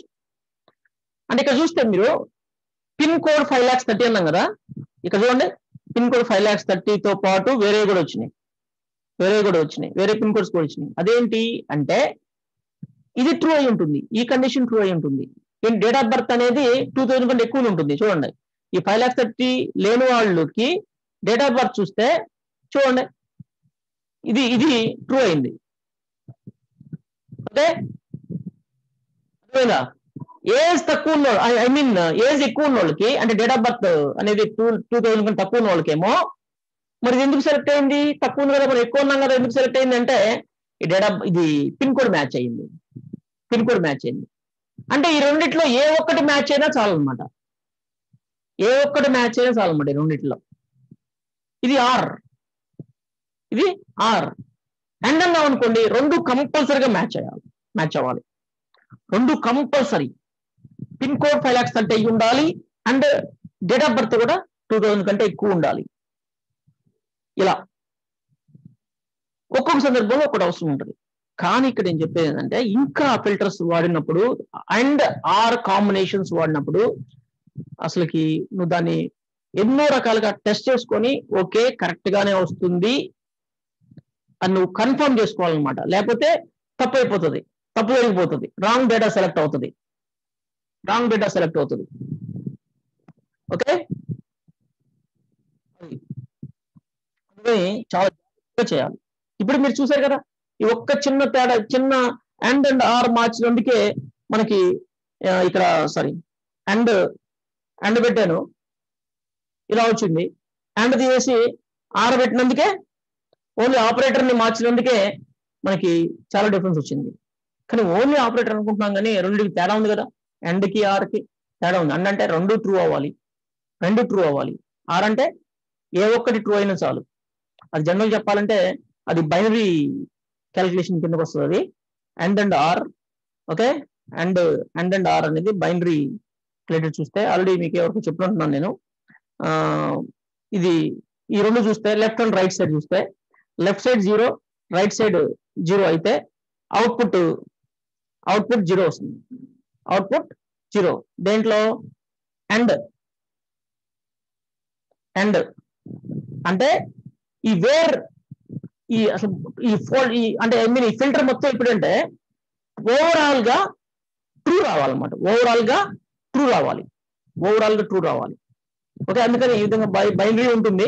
అది మిమ్మల్ని కన్ఫ్యూజ్ చేయదలుచుకోవట్లేదు, వదిలేసేయండి. సింపుల్ చెప్తున్నాను నేను ఇక్కడ. ఏంటంటే అండ్ వచ్చినప్పుడు ఈ రెండింటిని కంపల్సరీగా ఫాలో అవుతుంది. ఈ రెండు ట్రూ అవ్వాలి. ఓకే, ఆర్ అంటే ఏ ఒక్కటి ట్రూ అయినా, ఏ ఒక్కటి మ్యాచ్ అయినా చాలు. అండ్ అంటే రెండు మ్యాచ్ అవ్వాలి. ఆర్ అంటే ఈ రెండిట్లో ఏ ఒక్కటి మ్యాచ్ అయినా చాలు, అంతే. ఇంకా అంతకుమించి టెక్నికల్ గా ఇండెప్త్ తెలుసలేదు, బైనరీ లెవెల్లోకి వెళ్ళొద్దు మనం. ఓకే,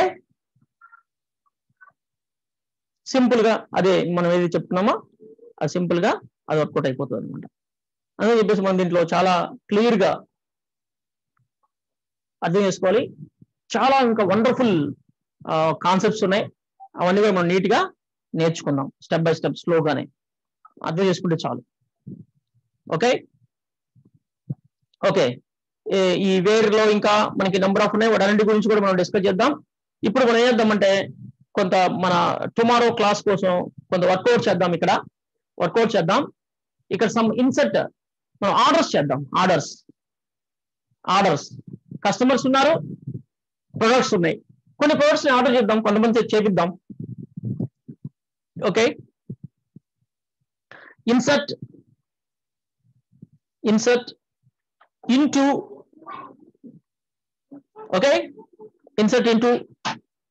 ఆర్డర్ చేయాలనుకుంటాం కదా, ఆర్డర్స్ ఇన్సర్ట్ ఇంటూ ఆర్డర్స్ లో ఏమేం కాలమ్స్ ఉన్నాయి చూద్దాం. ఆర్డర్ ఐడి ఆటో ఇంక్రిమెంట్, అది ఆర్డర్ డేట్ ఆటోమేటిక్ వస్తుంది. కస్టమర్ ఐడి ఒకటి ఉంటే చాలు మన దగ్గర, అంటే కస్టమర్ ఐడి ఒకటి ఇస్తే చాలు. ఓకే, అందుకని ఇక్కడ కస్టమర్ ఐడి ఒకటే నేను ఇక్కడ ఇస్తున్నాను. కస్టమర్స్ కాదు, కస్టమర్ ఐడి ఒకటే ఇస్తున్నాను. ఓకే, ఇన్సర్ట్ వాల్యూస్ అని చెప్పేసి మనం ఇక్కడ కస్టమర్ ఐడి, ఏ కస్టమర్ ఆర్డర్ చేస్తున్నాడు, 1 అనే కస్టమర్ అనుకుందాం. 1 ఎవరు, రాము అయి ఉంటాడు నాకు తెలిసి. 1 అనే కస్టమర్ ఆర్డర్ చేస్తున్నాడు. ఓకే, మనం ఇది ఇలా ప్రాక్టీస్ చేస్తాం. రియల్ టైంలో యాప్కి లింక్ అయినప్పుడు ఎవరు లాగిన్ అయితే ఆ కస్టమర్ ఐడి తీసుకుంటుంది అనమాట. ఓకే, ఏ ఐటమ్స్ అనేది మనం ఈ టేబుల్లో స్టోర్ చేయట్లేదు. ఏ టేబుల్లో స్టోర్ చేస్తున్నాం, ఆర్డర్ ఐటమ్స్ లో స్టోర్ చేస్తున్నాం. దీంట్లో ఆర్డర్ ఐటమ్స్ లో మనం వాటిని స్టోర్ చేస్తున్నాం, దీంట్లో స్టోర్ చేయట్లేదు. ఆర్డర్ ఐటమ్స్ లో ఏమేమి కాలమ్స్ ఉన్నాయో చూద్దాం. Order ID, product ID, quantity, amount. Okay,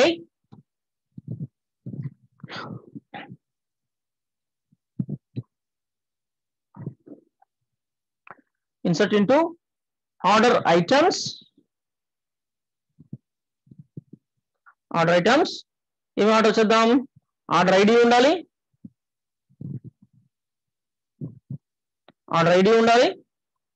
కమా ప్రొడక్ట్ ఐడి ఉండాలి,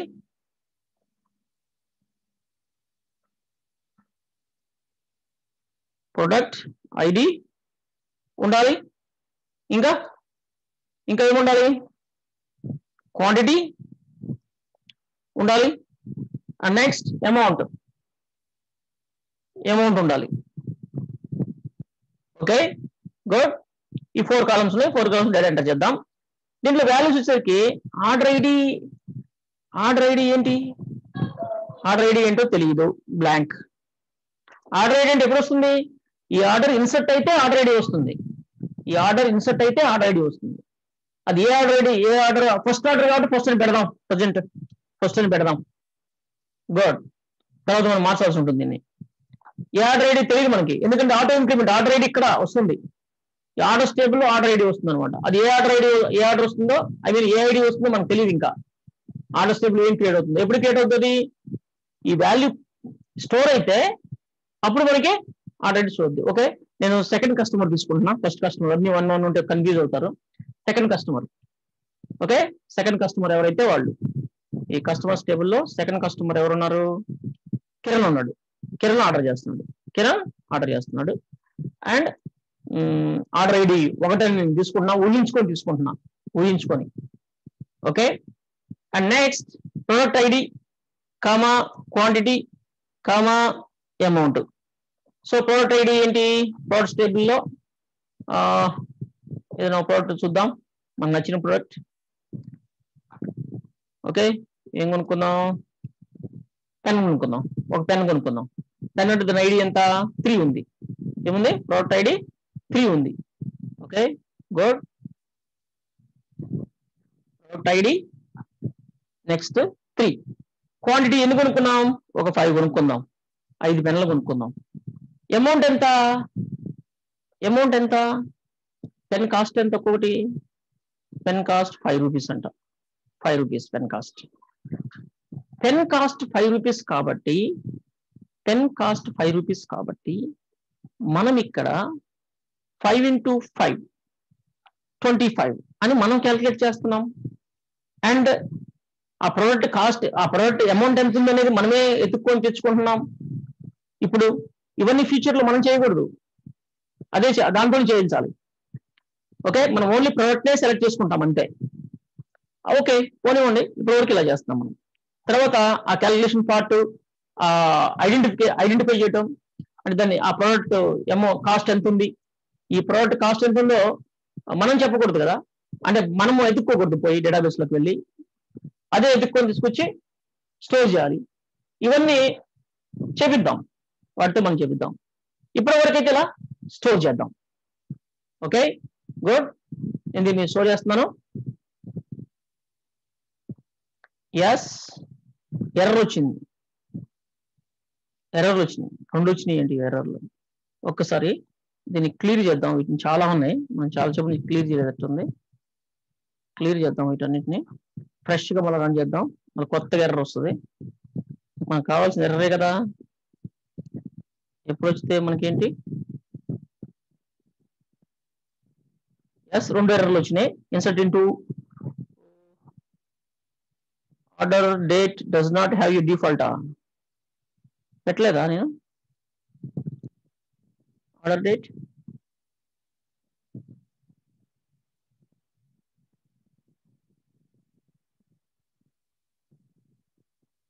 okay, customer ID comma order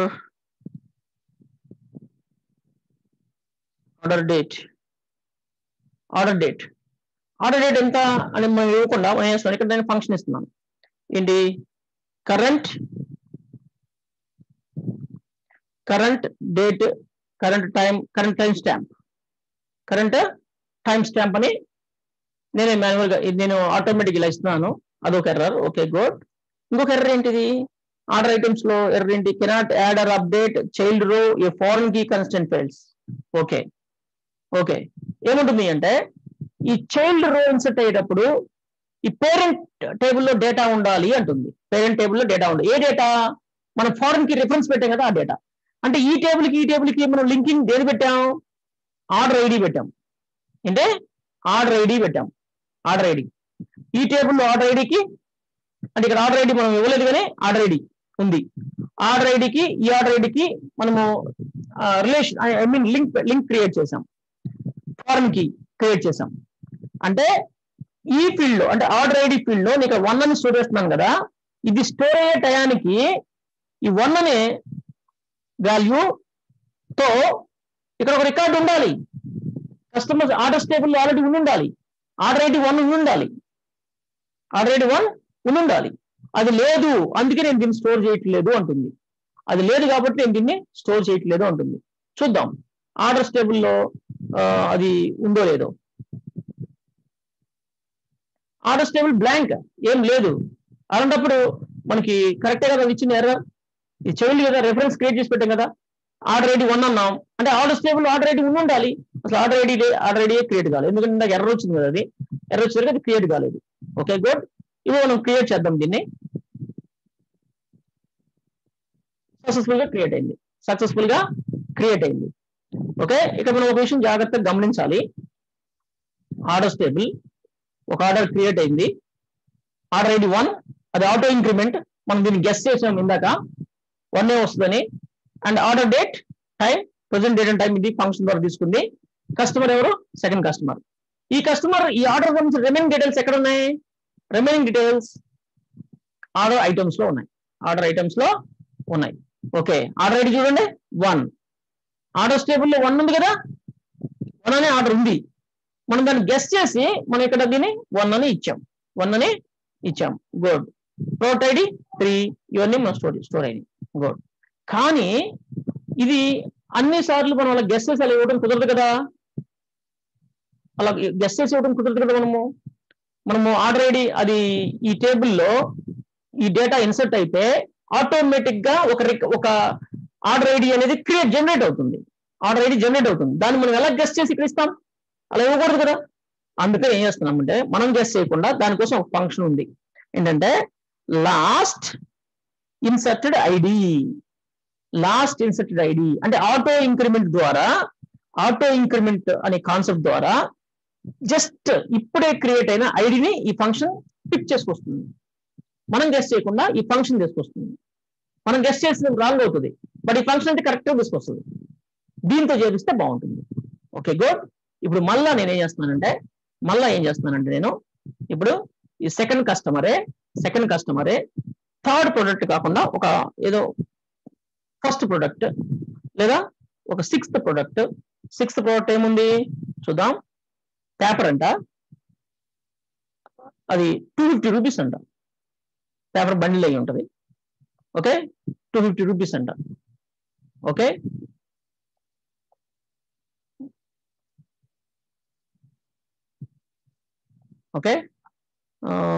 quantity ఒకటే తీసుకుంటున్నాను.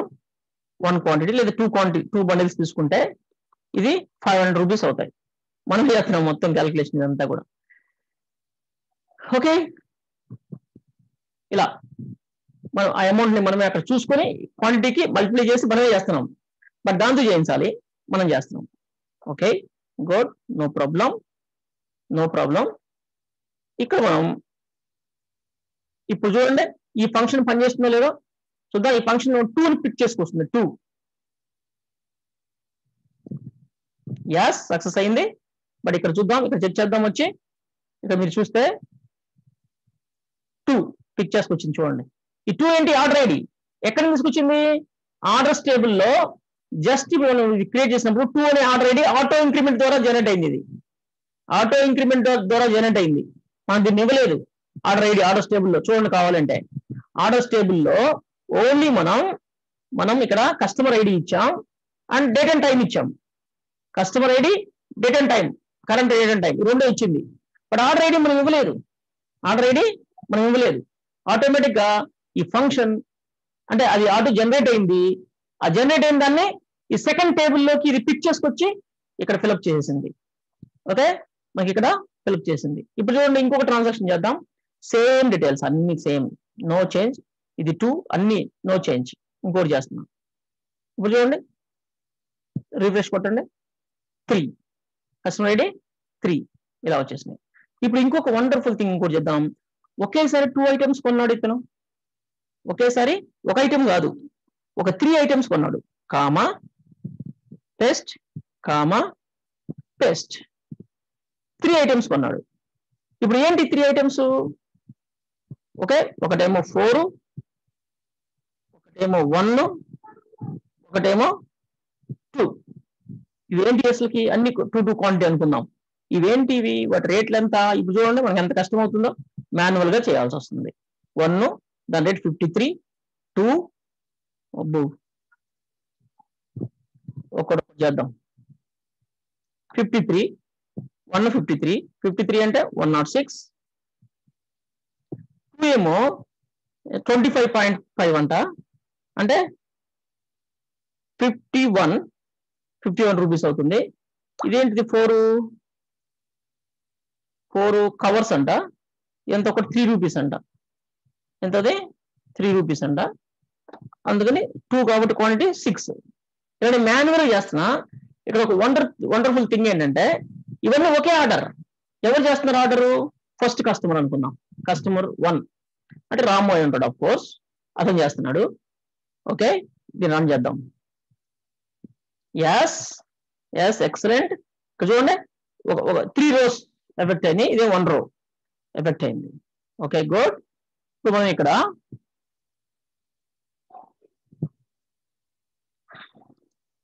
మనం ఇక్కడ టేబుల్కి వెళ్ళి చూస్తే ఇక్కడ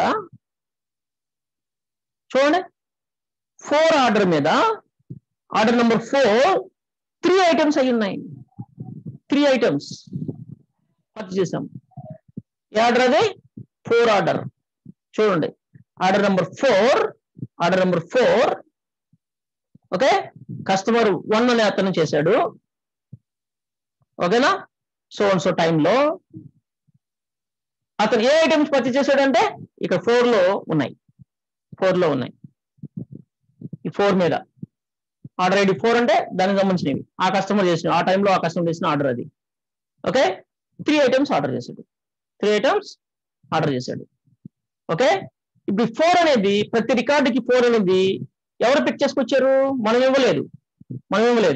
ఈ లాస్ట్ ఇన్సర్ట్ ఐడి అనే ఫంక్షన్ చేసింది అంటే ఆ కస్టమర్ ఐడిని పిక్ చేసుకొచ్చింది. ఎక్కడి నుంచి పిక్ చేసుకొచ్చి? ఆర్డర్ ఐడిని ఎక్కడి నుంచి? ఆర్డర్స్ టేబుల్లో నుంచి పిక్ చేసుకొచ్చేసింది. ఈ ఆర్డర్స్ టేబుల్లో నుంచి ఆటో ఇంక్రిమెంట్ అవుతుంది కదా, దాని నుంచి అది పిక్ చేసుకొచ్చేసింది. ఓకే, ఏంటి? Order ID. ఓకే, ఇక్కడ పెడదాం. ఏమైంది? ఆర్డర్ ఐడి అనే కాలం కూడా పెడదాం, నో ప్రాబ్లం. బట్ ఇక్కడ డిఫాల్ట్ అని పెడదాం. ఏంటి? డిఫాల్ట్ అని పెడదాం. డిఫాల్ట్ వచ్చేస్తుంది. మనం ఏం ఇవ్వట్లేదు order ID, automatic auto increment. అది మనం ఇస్తే ప్రాబ్లం అవుతుంది, అందుకని ఆటో ఇంక్రిమెంట్లు పెడతాం. ఏం ప్రాబ్లం అవుతుంది అంటే మనం డూప్లికేట్లు ఇవ్వచ్చు, అందుకని. ఓకే, ఇలా చూడండి. ఇంకో కస్టమర్తో సేమ్ ఆర్డర్ చేపిస్తున్నాను నేను. 5 అనే కస్టమర్ తోటి సేమ్ ఆర్డర్ చేపిస్తున్నాను. ఎస్, అయిపోయింది. చూడండి, 5 అనే కస్టమర్ కూడా అబ్బా, ఇక్కడ ఏంటంటే నేను 5 ఇచ్చాను, అనుకోకుండా కస్టమర్ ఐడి కూడా 5 వచ్చింది. ఆర్డర్ ఐడి కూడా 5 వచ్చింది. అలాంటప్పుడు కన్ఫ్యూజ్ అవుతారు మీరు. 4 చేద్దాం. 4 అనే కస్టమర్ మళ్ళా చేశాను సేమ్. ఇప్పుడు చూస్తే 4 అనే కస్టమర్ ఆర్డర్ చేశాడు. Order ID 6. ఇలా. ఓకే, ఇక్కడ మీకు చూస్తే క్లియర్గా ఉంటుంది. 5 ఆర్డర్ ఐడి 5 ఎవరు చేశారు? 5 అనే కస్టమర్ చేశాడు. అండ్ ఆర్డర్ ఐడి 6 ఎవరు చేశారు? 4 అనే కస్టమర్ చేశాడు. వాళ్ళ పేరు ఏంటి? ఇవన్నీ ఎక్కడ ఉన్నాయి? కస్టమర్స్ టేబుల్లో ఉన్నాయి. అవన్నిటిని ఒకే టేబుల్లోకి ఎలా తీసుకురావాలి? ఏ కస్టమర్ ఏ టైంలో ఏ ప్రోడక్ట్స్ ని ఆర్డర్ చేశాడు అనేది ఎలా తీసుకురావాలి అంటే అదే మనం నెక్స్ట్ చేయబోయేది అదే. ఓకే, ఇలాంటివన్నీ మనం స్టెప్ బై స్టెప్ నేర్చుకుందాం. Okay good. చాలా స్టూడెంట్స్, ఏదైనా మీరు అడగాలనుకుంటే అడగచ్చు. డౌట్స్ ఏమైనా ఉంటే మీరు మైక్ అన్మ్యూట్ చేసుకునే పర్మిషన్ కూడా ఇస్తున్నాను నేను, లేదా మెసేజ్ కావాలంటే మెసేజ్, ఏదైనా సరే మీరు ఎలాగైనా అడగచ్చు.